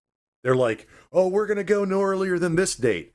And EJ and I are ready to go, man. We're in Boca Chica. We're ready to rock and roll. The whole team's ready. We're doing stakeouts. And it's like, we're going to shift a couple of days. Then we do it all again. And we shift a couple of days and we do it all again. We did like 6 days of stakeouts and stuff. We were like, what's going on? Yeah. And then we finally did the thing and we were all exhausted because it felt like it was, a month's worth of work. So, it's a no earlier than date. It's not a T0. So let's just take it for what it's worth. SpaceX is going to launch when SpaceX is ready to launch. The FAA says they can go. Now it's just a matter of getting the tech right and the sus heat shield. And flight profile, Sawyer, this is basically like Flight 9, right? Yeah, pretty much proof of concept here. The big thing from what we've seen, and I know people are going to be really sad about it, is that it seems like they are not going to go for the catch again, which I kind of get. I mean, we're trying to get rid of all the rest of the Block 1 hardware, move on to Block 2, which is coming up. But I think what's most critical right now is if they want to get Flight 11 in super quickly and get the turnaround fast, you still have Massey's out of commission for testing. The sooner that you can get back to putting the Star Stool in and getting Ship 38 on there and doing your testing you need for that, the better. If there is some damage, if something goes wrong with the catch and you damage that pad, you can't do testing at Massey's right now. I think the infrastructure for Pad 1 is so critical that it would be dumb to go for the catch as much as I really want them to. Yeah, I mean, we've seen the catch. Okay, we've seen a couple of them. I think more importantly is testing the booster, maybe some relights of the landing profile. I mean, who knows what they're going to do? They're talking about doing some multiple landing burns now rather than what they did in the past, where it's bring it in, do all of the center engines plus the ring and then shut down to 3. Now they're talking about doing multiples. What does it say there, EJ?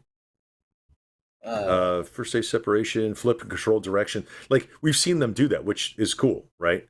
But would you think multiple burns would be good? They probably will just repeat Flight 9 on this with a single burn. I don't know.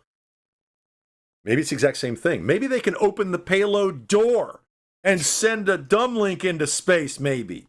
tile team in shambles right now. I would rather Still waiting on that see data. that Which, by the than, way, than a ship catch. they did blame that pressure issue of the pressure going into the header area, the nose cone area, for not being able to open the payload bay door. Because we did hear on stream that they were having issues with the payload bay door opens. Apparently that had to do with the pressurization shift, but Yep, that the gas diffuser didn't work, Sawyer. So, like once again, the gas diffuser is something. And guys, I'll be honest with you. I read these notes a little bit earlier in the day, and then went through some of my books that I have over there, and went and found stuff about this. And then a couple of people helped me out. So, like, what that gas diffuser does is basically make sure that the ullage propellants are being spread around. It diffuses it and kind of shoots it off in all different directions.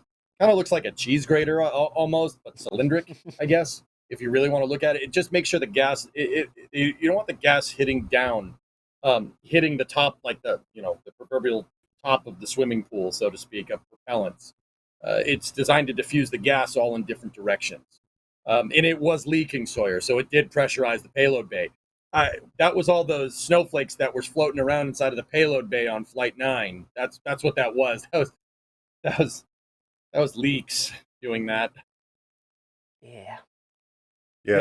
I mean, again, going back to the testing that they're going to be doing, I want to see the ship get up to its trajectory. I want to see it do a controlled reentry. If they do, and I think they're going to follow the exact same plan as Flight 9, they'll do they'll do multiple tests on the booster as it's coming back. But again, one burn. Why would they do multiple? I don't know. But, one burn. But they're going to do loading tests. And we don't know all the tests that they do. It's all about getting data. These are still test flights. Yep. Again, for me, I kind of want to see a dumb link sent into space. I've seen a ship reentry. Cool. We've seen the ship land in the Indian Ocean. Let's see that again. Let's get we're on step 7 or something. Let's get to step 8. Flight 9 for me was like we had such high hopes. All of us. Because we all such high hopes. Now we're still doing heat shield testing and stuff like that.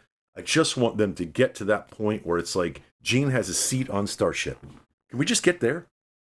Not that I was totally outside at a restaurant for my grandpa's birthday in a parking lot waiting to see if I could see Starship fly by in Florida just in case it did a ship or a Flight 7 and a Flight 8. But there, I'll say that. But here's the thing. The critical thing is that heat shield. Before you get to anything orbital, you need to get that heat shield right. We've seen them add tiles for all these different ones. You look at the flaps on this one, you can see those extra tiles that they've added for that thermal protection. The poor heat shield team has not had a good reading since they've redesigned the entire heat shield for version 2. The payload bay door team has not had a chance to test any kind of payload stuff since the version 2 has been created. There are teams that have had so many flights now, Flight 7, Flight 8, Flight 9, and have not had a chance to even test their mechanisms here. I really want to see what they get from that heat shield. I really want to see these cameras, if there is any burn through, and please let there be a camera that can stream on one of the dumb links so we can see Starship in space and maybe even see that re-entry fire heating external, in addition to all the new cameras that they placed around the flap. Yeah, that would be amazing. And we've only been talking about it forever. Someone at SpaceX is like, hey guys, maybe the community wants to see a camera on a Starlink simulator, Dumblink, whatever you want to call it. That would be really cool, wouldn't it, Elon? Yeah, that'd be pretty cool. Yeah, it'd be good. I'd love to see it floating away from Starship. I'm down with that. I'd pay for it. Let's go. Plan. I want a camera. I'm happy to be a part of it. Let's do it. Yes. Let's do it. But you're right, Sawyer. The heat shield. It's got to be that reliable piece. That's the point of failure, right? And it's got to be right every time they do it. And no matter how much we want to see everything that's going on, landing it, bringing the booster back. Let's do it without it, as EJ said earlier, deleting itself before it hits the water. Yep. I want to see it. I want to see a catch just as everybody else. But if they're going to do some testing and land it in the water, cool, right? Let's. I want to see a ship get to space without gas venting from one of the welds. Can we get there? That'd be cool. Or a hot spot in the engine bay. I mean, we can talk about all the things we saw in Flight 9. They're seeing the same stuff, and they're the ones that have to mitigate that stuff. We just get to talk about it. I know, EJ, when you and I came off the roof, I think it was, I don't remember what flight it was, but I looked at we have a big screen in the studio, and I looked at it, and you could see the Earth slowly rotating. You're like, that's not supposed to be doing that. That was 8. It's supposed to be that. stable. It was 8. Yeah, was it 8? Yeah. And I was just like, oh, come on. Because, we talk it up and we want to see successful missions, but we know that this is data. They're getting data every single time, whether it's a weld, whether it's a hotspot in the engine bay, whether it's the stupid door not opening. Come on. And the payload bay door guys are like, we're doing the best we can. They give us this cool shot inside the payload bay, and we see all all the mechanisms and the tech in there, and the door won't open. And it's like, okay, data. Let's fix it. I mean, Gene, the next one. The haters will say I'm coping here, but you could argue that SpaceX has had a bunch of failures. They'd have a bunch of failures. Oh, they're screwed. They're done for. Starship, it needs to fix them. Guys, every failure they just get stronger. With every failure, we only get stronger. This is iterative prototyping, and it's all up, almost all up iterative prototyping. Stuff blows up. It's gonna happen, but like Gene was saying, with every failure, they're going to learn more and they're going to get better. And, Gene, you're right. They'll get to the point where they get a full successful test flight. And I think that moment is rapidly approaching. And when it does, man, as Sawyer was saying, it's going to be glorious. Yes, I love the re-entry absolutely. footage, dudes. I don't know about you guys. The re-entry footage just does it for me. You cannot test that down here. You cannot test re-entry. That is not a thing. And seeing it streamed live, I need to see that again. Yeah. You guys are right. Yeah, and all the three of us and everybody here and everybody in chat. I mean, we all nerd out about this stuff, watching it glow and heat and the colors of this and the color of that. And is that sunlight or is that a fire? We're having these discussions, and at the end of the day, it's we just want to see a successful flight. Yep. But there's 1,000 things on the checklist that have to go right, and it takes one thing to go wrong. Yep. So I'm still amazing. I'm still amazing. Yes, you are. You're awesome, man. I'm still. Oh God, somebody's gonna meme that. I'm amazed that we're at this point. This is an amazing time to be alive. I'm amazed we get to see, like you said, EJ, the re-entry footage. Yeah. Right. We get to see inside the payload bay. We get to see, hopefully, Sawyer, the camera, float away on a Starlink simulator. Me float away? What? No, the camera. As you said, the camera on the Starlink. I want to see that. Is that a pun coin? Did he make a pun? But what a time! What a time to be here, and just I love it. But again, it's all about data, man. I just want to see a successful flight. I don't want to go back into the studio, look at the big camera, and see the Earth spinning. I'm done. We've been there, done that, EJ. We've done it. Yep. That's gut punch, dude. Especially after we see those boosters come back down and land, get caught. You're like, oh my God, they caught it. Yeah. Oh, the ship blew up. All right, great. Yeah. So let's talk about the giant grid fence, because you brought that up. Just real quick before that, Ryan Weber saying it'll be difficult to see with these, dumb links because it's at night. But imagine, since it's also not going to go orbital, imagine it trailing alongside it and getting the plasma re-entry from an external view. Screw the Silts pod, screw the onboard cameras. Imagine that. I just don't know what when they do the on-orbit relight test, how far they're going to push away from because they have to release the simulators first, and then they relight the engine to push the ship away. If they can get everything has to work right. How far is it going to be away? You see a little tiny ship going through plasma from above it. Oh, come on, man. Oh, let's go. I want to see it. So I need that. I need that in my life, Gene. Oh, my goodness. Oh. I know, Elon, you're watching. I know you are. Let's go. Look at that giant grid fin. I want to talk about these because, EJ, you brought this up earlier. And I saw this as, if you're following nasaspaceflight.com, which you should, and everything on all of our socials, which you should, the guy for perspective really, like here, you don't really get the perspective. You don't get the size, the relationship. This one, I love this shot, but the guy standing on it, I was like, don't slip, bro. No, Don't slip. Where's Be your very harness? Careful. Yeah. Like, it's just a bed of death. Yeah, Like, it's like a punji pit, man. Jeez. But this is obviously V3. And this is one of the 3 on the new V3 boosters that they're looking to do. So they're incorporating the catch pins. And who wants to, EJ, talk about this for a second? This is an amazing iterative piece of design here. How much time you guys got? Oh my gosh. 14 minutes.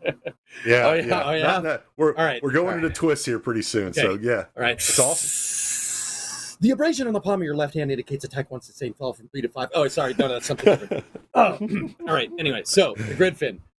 They are using the grid fins to catch. It's something that we kind of theorized way back when, even before the catch pins came around. But if you look right at kind of the base of the octagonal shape of the grid fin, there's a big chunk of steel that kind of is extended above the grid fin surface. If you go back to the picture of the dude walking inside of the grid fin, you can see it. It's right up at the front of the other picture. Yeah, it's come off the bottom of the screen. Yeah, that is a big, huge chunk of billet steel. That they're not that part. That is billet steel too. Mm-hmm. It's the up a little bit more, dude. Right there, right in the center of the screen.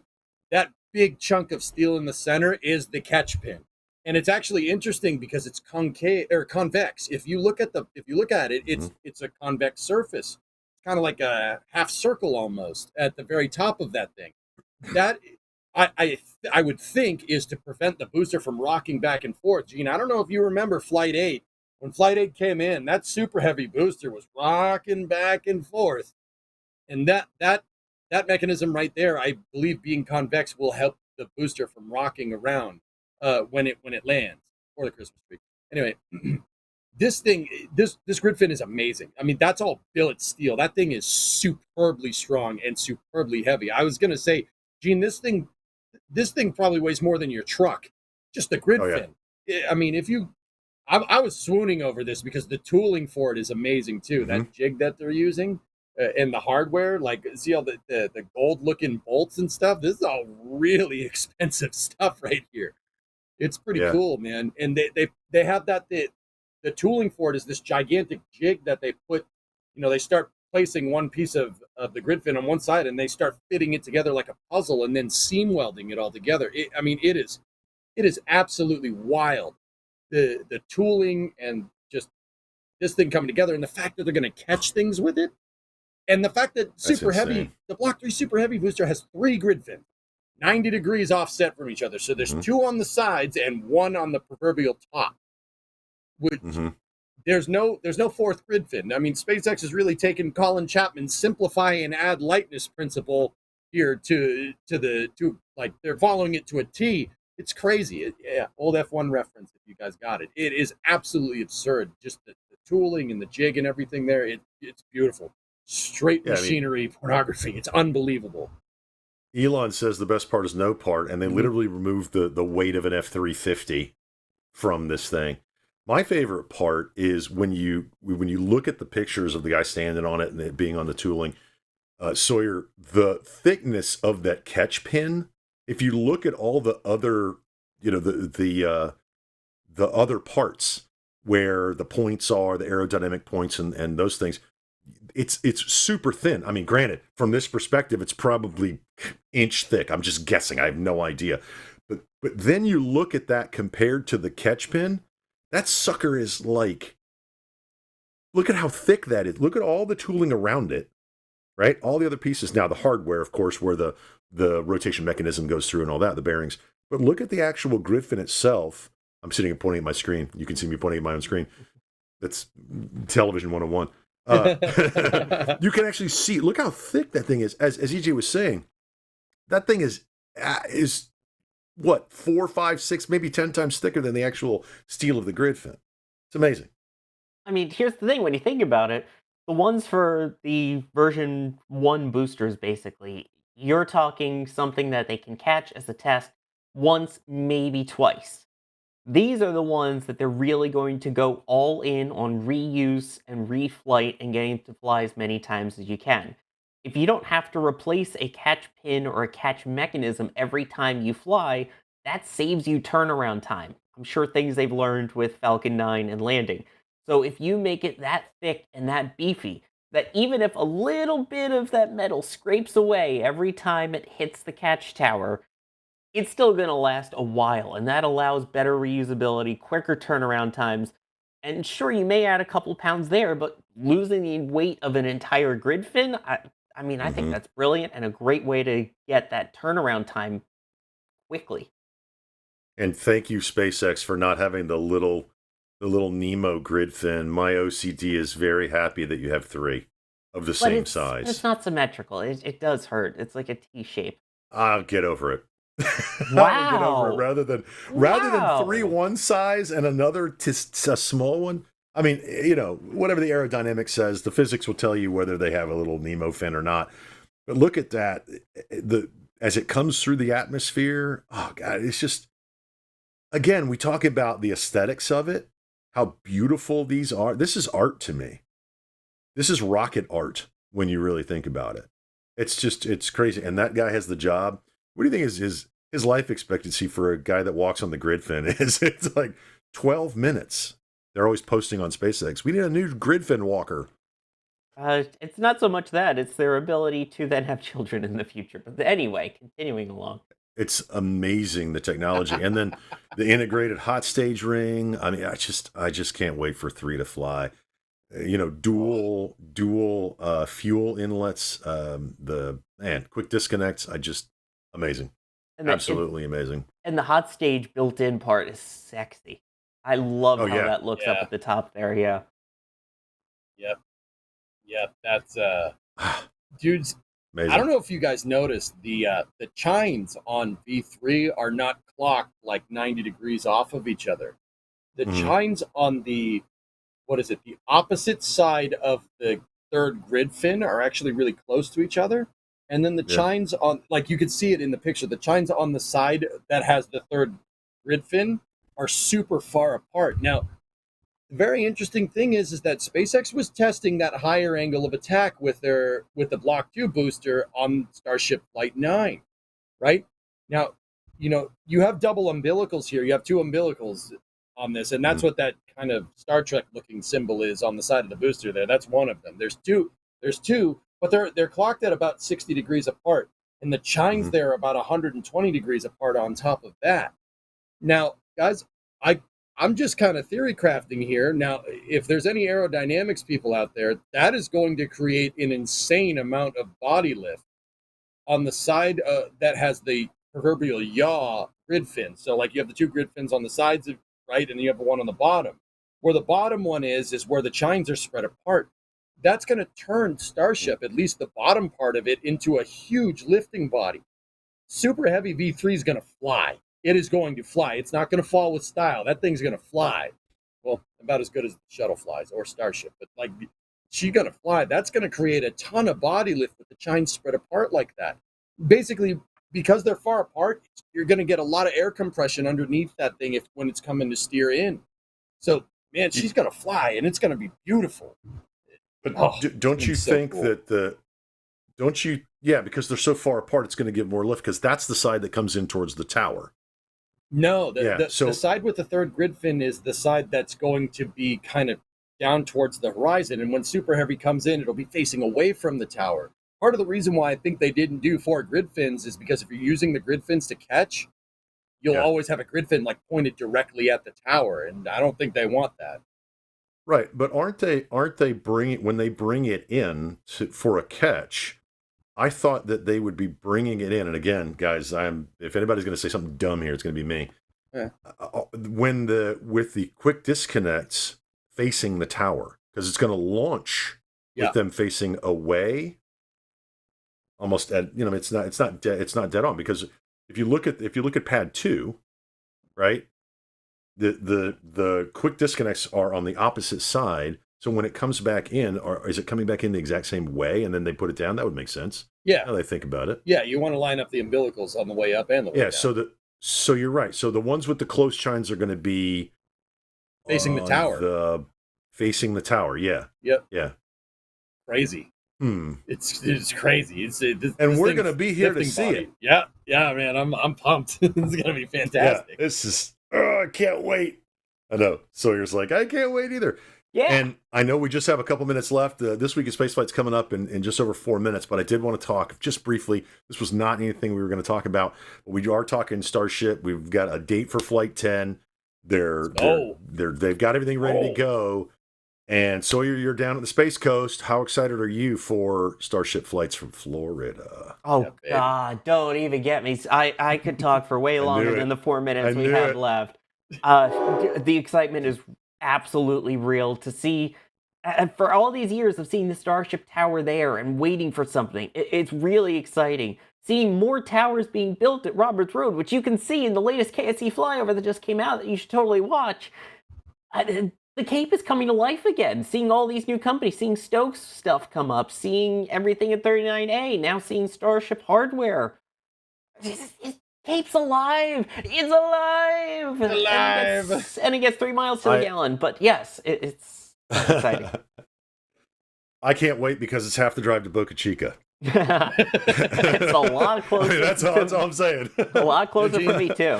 I could say that. Yeah, fellas, I could say that, too. You know, driving to the camp's a little bit easier than driving to southern Texas from where I'm at. Yeah, I can't wait. They got a lot of work to do. We're going to be here. We're going to bring it to you as live as we can. And you saw it today. The guy's setting up cameras and all sorts of stuff starts happening, and it jumps on a stream and a member stream, and just a lot of fun. So the it's going to be a long road, Sawyer, to Roberts Road being done with the Gigabay there, and we've got the Gigabay and it's only about a mile. I mean, it's not a long road. Did you just pun, Gene? I mean, I did. I tried. I failed miserably, but it's okay. That's why I came with the pun back. Thank you. So people are in chat. Yeah, I tried my pun. Give me a pun coin, somebody. No can do. Give me a pun coin, please. Give me a pun coin, please. They're tokens, by the way. Yeah, they are pun tokens. I'm begging for pun tokens here. No, it's going to be awesome because the 2 launch towers in Starbase, 2 launch towers in Florida. It's dealer's choice, but this is going to be the new normal. This is going to be the routine. And, the more we get to travel, the more we get to see these things. We're all here for it. I know you guys are all here for it too. This is an amazing time to be alive. It really is. I want to see all the stuff we talked about. I want to see the new Glenn stuff. I haven't seen a new Glenn. I want to go and see that. I want to see Falcon 9s. I want to be in the field with Max Come D. To Florida. Come to Florida. Yeah. We have alligators. I like my house here. We have alligators, but we don't bite unless we have smelling salts.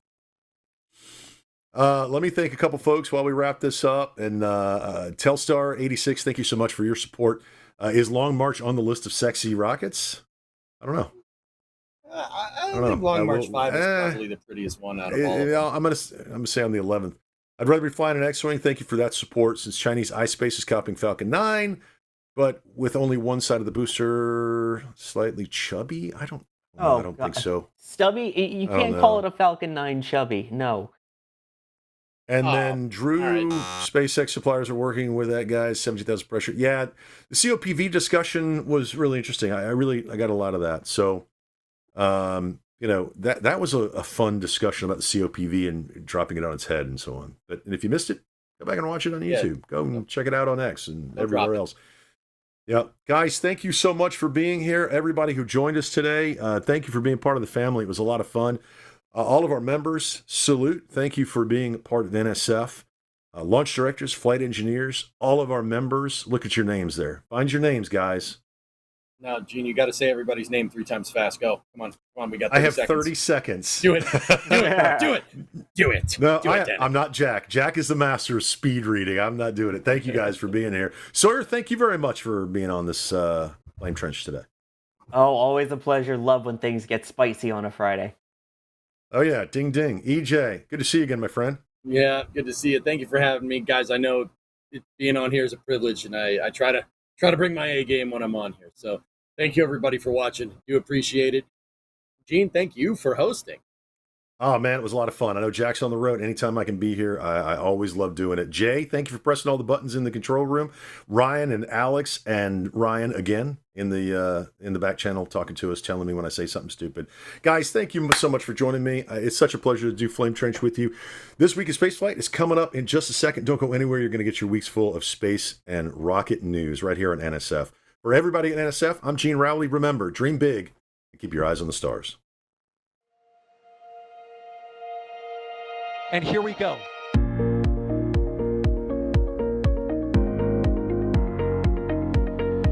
We have liftoff. Propulsion continues to be nominal.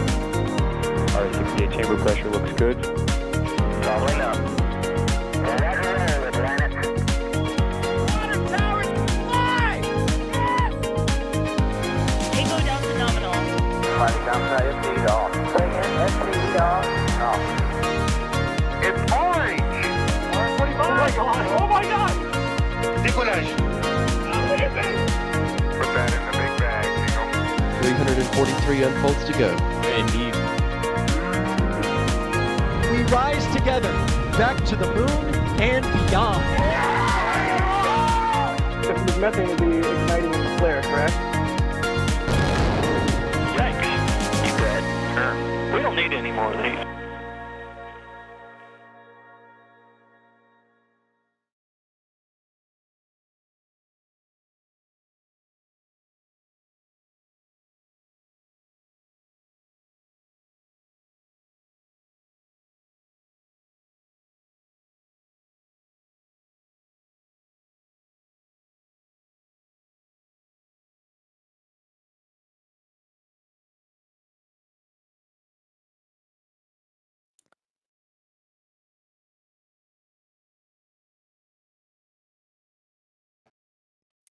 We're clear.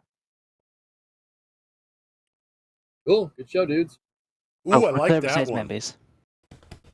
Hey, members. Hi, members. I like that one. I love it how you guys were like, I don't really want to talk about China versus USA. And I was like, oh, yeah, we're talking about China versus USA. Well, I didn't want to go into the specifics of all the different long marches and Shenzhens and this and that Yeah. and eye spaces. It's a just, good general you know, discussion, though. Yeah, it was good. It was good. You know, I stay away from the politics and that nonsense. It's all about rockets and getting people to the moon and beyond. And, you know, we'll see. We'll be here for it.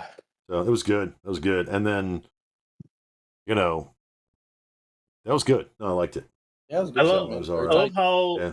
the one day I want to sleep in after work, I wake up and see that, oh, they announced it. Oh, all these updates. Ah, great. I got to read everything. The one day I want to sleep in and I wake up and it's like, oh, they announced this all thing. Oh, 35 failed They due to a quality assurance issue. That's great. And so did 36. Lovely. Awesome. Great job, guys. How about you need to fix your quality assurance. Stop Good losing day, yeah. ships. Somebody dropped that COPP. Yeah. I'm pretty Someone sure. dropped that COPP. Someone dropped it, dude. Someone dropped it. Someone Like, dropped that's- it. That's exactly what happened. It's like you look at Block 2, and it's like, okay, all right, yeah, it's a test program, yeah. But that's 5 ships lost. Is it 5? I don't even know at this point. They've lost so many in a row. Not long 33, much 33, 34, 35, 36. So they've lost 4 ships in a row due to. It feels like at least 3 of that. The 33 was an inherent design flaw due to vibrations or harmonic resonance, whatever it was. That was a changeover and whatever, and I guess they fixed that. 34, 35, and 36. Those are like QA problems and should not happen. Yeah, I mean, I think Ryan, you're not wrong, dude. I think you're absolutely right. I think it's from scaling. I think they're trying to scale up. I think the factory's being built around them. They definitely got to fix it, and I think they will. But yeah, this is a byproduct of trying to keep the I will production say lines this, open though. and build the factory at the same time. I will say this though: the booster team isn't having the same problems. Booster team is killing it. They're sitting Yeah, seriously. pretty, and oh boy, what they've cooked with Block 3 booster. Oh man, It's beautiful. like Just to it's call it out, Ryan, quickly. We're not calling out the ship team. We're stating the fact that there's been technical issues, just in case, because that came off a little bit. You know. okay. Got me. Hey, Jack's on the road. Thank you. You're welcome. Hi, Sor. Wow. Jake, your fur has changed colors. I'm impressed. I am kind of orange here, so you know. Yeah, and furry. What? Oh. I meant the beard. Sorry. God, that came out weird. That was a statement. That was a statement. It goes in the sad hole. Dude, what the hell? I didn't realize that sounded wrong until after it came out of my mouth, and then I'm like, oh. Dude, the sad hole comment. I was like, what did he just say? It wasn't meant to be anything bad. It really wasn't. I was like,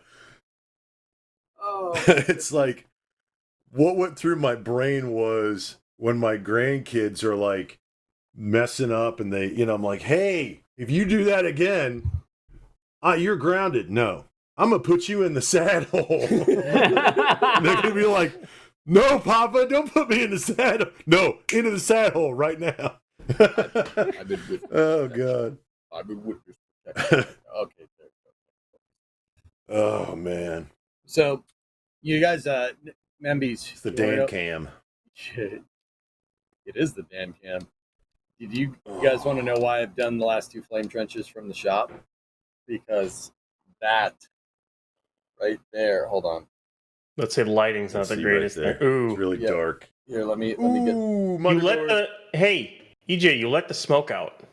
Yeah. Some of the magic smoke came out over here. You see that? That's It's a little bit crispy. That's yeah. No, it caught on. That thing caught on fire. Yeah. That was on fire. Yeah. Thought I smelled something. Were you just overclocking, or did you spill a beer on it? No, I didn't spill a beer on it, Gene. We got the South decided it. That they wanted to send us some of its weather, and this motherboard you don't decided. Have UPS. Decided it didn't like that. I have this computer. I have that computer. I have that computer. I have 4 computers sitting on my desk. And all of them are plugged into this like mega UPS under my desk. Oh, dude, So, it's here- In Alabama, if lightning strikes my house, all of my tech is good. Yeah, now, no, the computer in my studio is probably garbage after it'll roast it, but yeah, no, I have a gnarly UPS here. The heat is what got it, dude.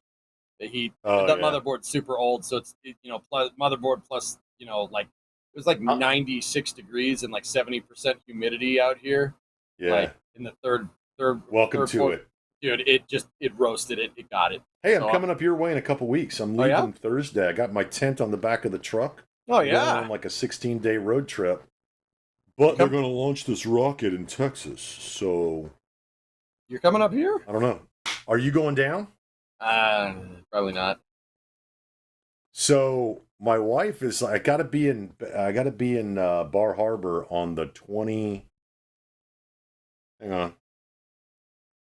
But I'm probably driving right past your house because where you live, it's this big. Yeah. Yes, that's correct. But I'm this is my bucket list, man. I'm going to have lobster in Bar Harbor. I'm going to see Mount Rushmore. I'm going to go do this.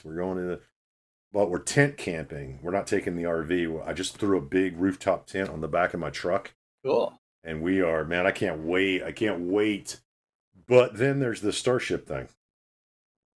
So we'll see if we're going south first, then north, or north, then south. I don't know, dude. When you get up here, don't call it Bar Harbor, call it Bahaba.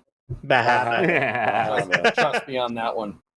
I'm gonna get lobster in Bahaba. There you go. That's good Duncan. That's in Duncan over there. Close enough. It's fine. You need to get some lobster up there in Maine, up at Bahaba. Yeah. Bahaba. And then stuff your face with frickin' Pepperidge Farm. Yeah. Pepperidge Farm remembers. No, it's good. We're gonna have a good time. I can't wait. I'm so busy trying to get ready, dude. So busy. Yeah. And then I get back, and then that following weekend I'm in Little Rock, Arkansas. I get a week off, and then I'm in Chattanooga, and then I get like another week off, and then I'm in like, oh man, I'm just traveling so much. That's cool. All over the place, guys. Not a But bad yeah, thing, if after I leave Bahaba, I'll swing by your place and have a beer.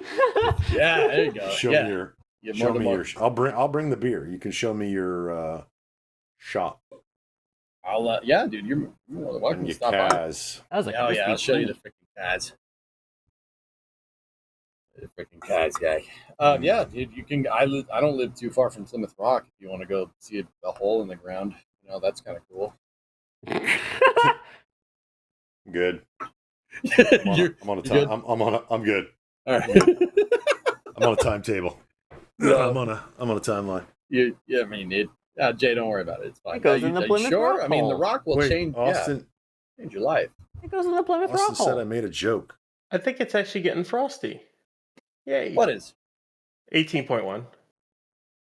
Oh. You're getting Over at frosty. Massey's. At the Block 3 booster aft test tank.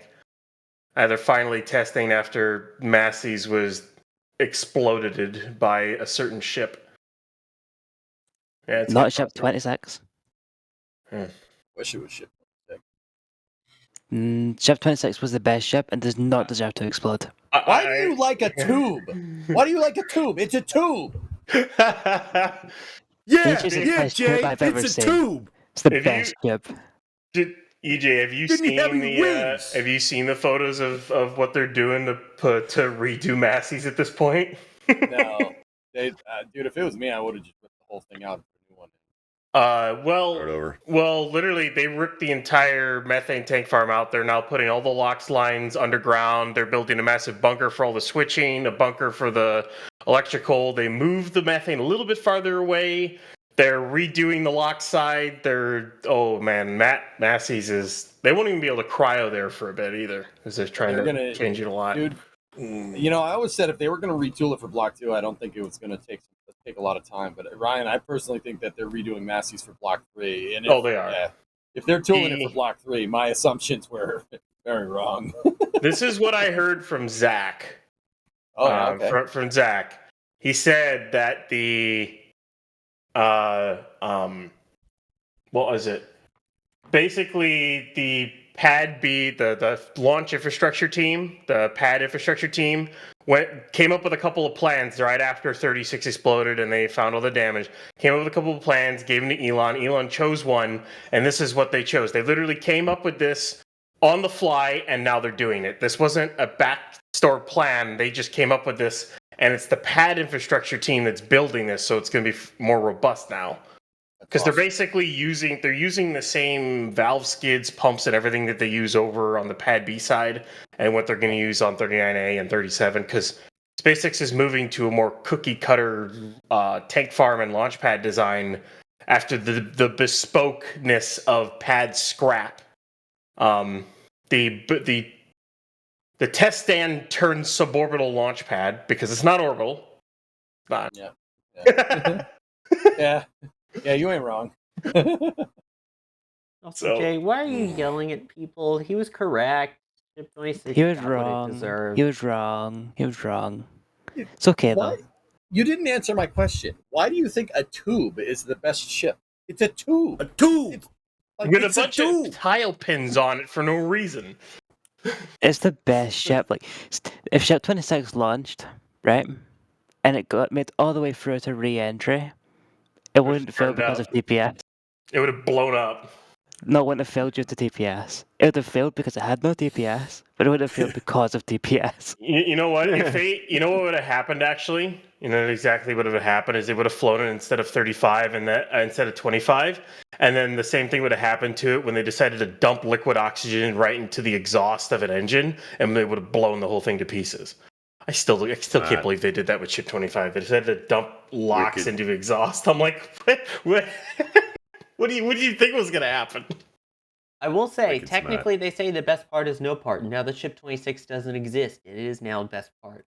Yes. That's a good one. That's a good one. I like it. I like it, dude. Can't argue that one, can you, Jay?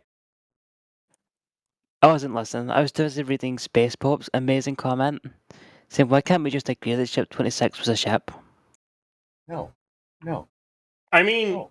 it was a vehicle. Whether or not it was a ship, no. It did exist. That is true. That is a true statement. It existed. It's like that one cold open. EJ disliked that. Oh my god, it's actually a quote. I dislike My that. guy. Fallout. Oh my god. I need to quote. I need to download that. That's awesome. We launched it to ship. Ship 26 didn't launch. It was unceremoniously scrapped because it's a piece of junk. That's not nice. What do you mean it's not wrong? Nice? Why are you booing me? I'm right. It's not wrong. I cannot wait It for the served day. its purpose. I cannot wait for the day that nose, the half of that nose cone finally disappears from Sanchez. They're scrapping That's a sign point. SN2 before Buzz it all you too. want. Buzz away. You could hit that buzzer till you blew in the face. That doesn't mean I'm wrong. It's not going to bring back Ship 26. That's kind of cool. You're right. Nothing I don't will like bring it, but back- you're right. That's what I'm saying. They'll recycle the steel. You'll see Ship 26 or parts of it fly on, Ship 42 or something. Take There you go. heart. Or Take it'll heart, be, young Jay. or it'll be, pots and pans that I use to make salad or whatever. Not even bacon, just salad. Not even Yeah. good stuff. Yeah. It's because it's depressing. It sucks. Yeah, Ship 26 would be recycled to make salad bowls.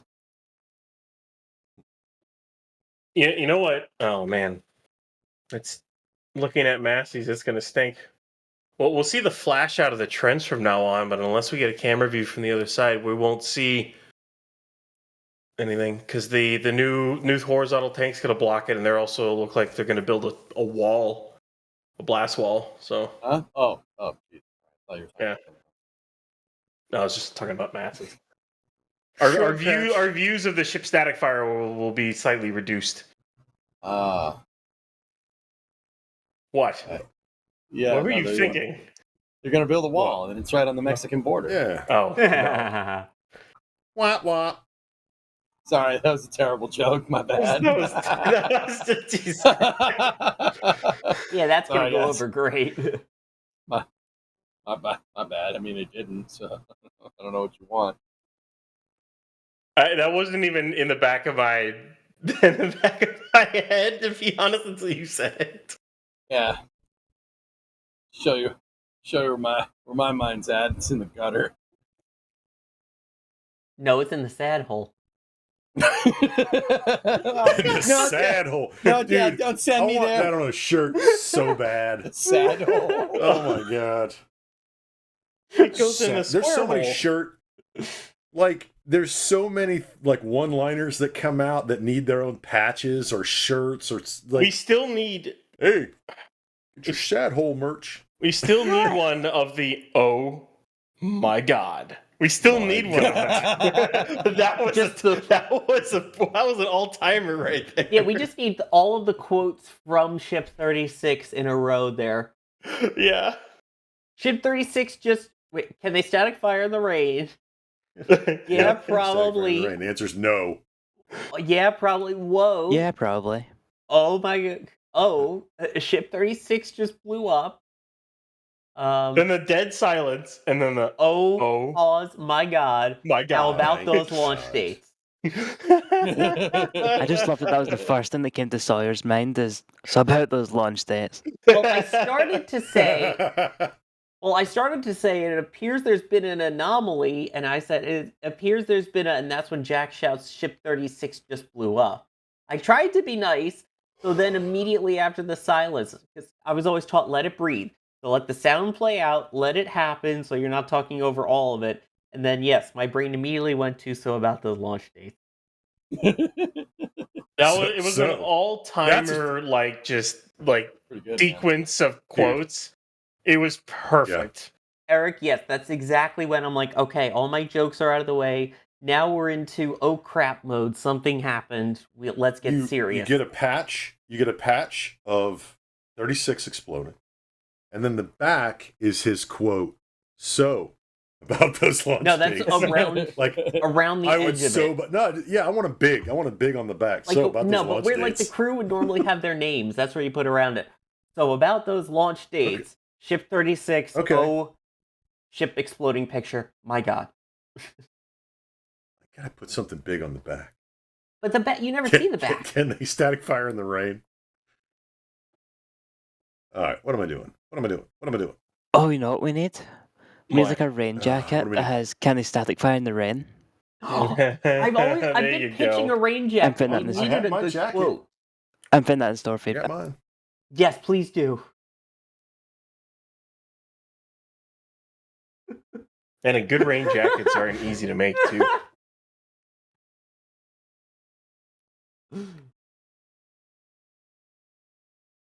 I see Jay typing in store feedback.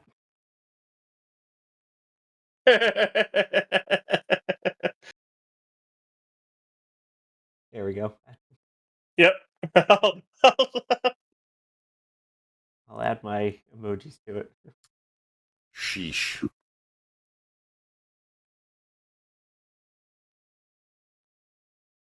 Yeah, I was hoping for 36 to be like just that one of those accidental things, but I don't know at this point.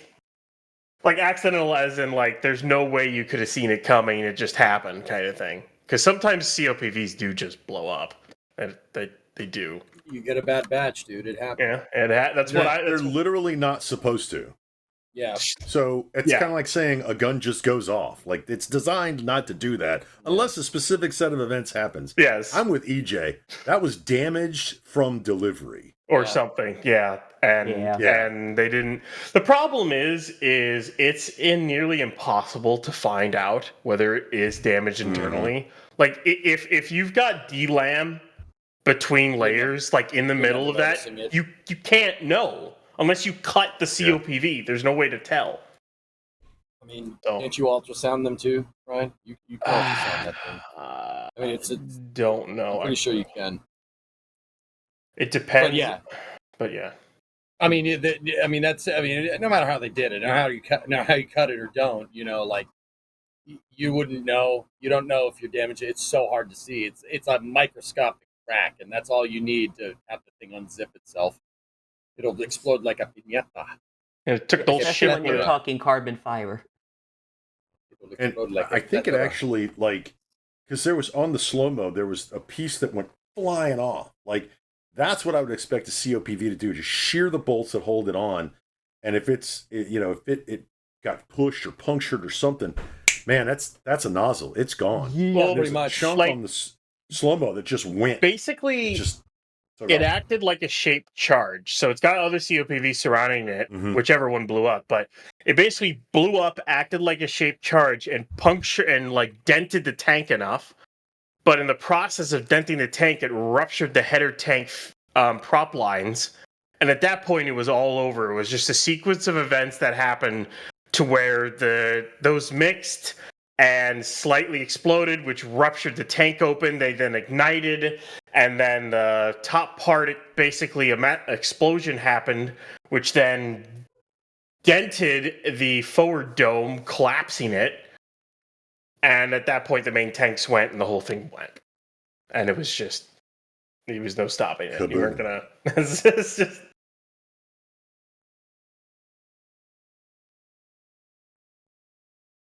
Very unfortunate. Where are they still in Ohio? I think they're in Kentucky now. They're in Ohio, Kentucky. Ryan, was that your guess or is that confirmed? What you just said? For what? Hang on. Somebody in chat asked. Somebody in Twitch chat. $40. Cyborg, what do you mean? Is that in that regards to? Ship 36. a guess as to what happened to it. Well, okay, so Ship 36 failures. they literally said it was a COPV that blew up, and when that COPV blew up, it was one of the nitrogen ones in the payload bay, because like, you can see where the explosion happens on the slow-mo footage of Ship 36. When that happens, on that heat shield side where those COPVs are, that's where the header tank transfer lines run, and their header tanks were filled because they were like 10 minutes or so away from a static fire, because they had just hit the flaps, and that's about 10 minutes away. So they're 10 minutes away from a static fire. So they were just finishing there. So when that ruptures, basically that energy is then going to rupture those transfer lines, because those transfer lines are literally right there. They're right next to that COPV. And that's where you get a bunch of the liquid that comes out of, because you basically see a bunch of liquid and gas come out of the payload bay when that initial and energetic event happens. That is the propellant coming out of the header tanks. Then it explodes because you get liquid oxygen, liquid methane mixing together with an energetic event. Boom. That explodes. And then from that point forward, that explosion leads to the failure of the main tanks, which leads to the mixing of the rest of the liquid oxygen and liquid methane, which leads to the secondary explosion you see and the large fireball. That's, from what I can tell, the sequence of events that happened. But that's from my eye, so. I am going to have to head off because I have another project that I need to work on here, but... I just ordered pizza. Nice. Being lazy. Yeah. Now I'm hungry. All right, guys. I think, Jay, I think this is where we're going to call it then. I'm going to go to work. Yep. You guys have fun. All right, see you, Ryan. See you, Ryan. The driving stream is still going. They're going to resume commentary once this week in spaceflight is over. I think we're getting pretty close on that. I think we're what, Gonna like go watch this week in spaceflight. Yeah, we're 27 minutes in, so there should be a couple minutes out from commentary resuming, and that's on YouTube members and streaming in Discord. Yay! I have Thanks, everybody. stuff to work on. If anyone knows, you know. That is the right way round. It's on backwards. It's not, though. It's the correct way round. Your head's on Thanks, backwards. members. Why didn't somebody tell me my butt was so big? Love space. I just watched that movie the other day. Yes. Just like last week. Nice. All right, guys. Anyway. See ya. See you guys. See ya.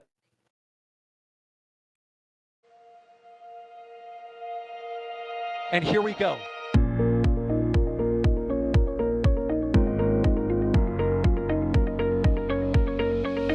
We have liftoff. Propulsion continues to be nominal.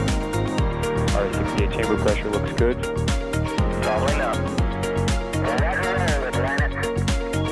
Water towers fly! Yes! Tango down to nominal.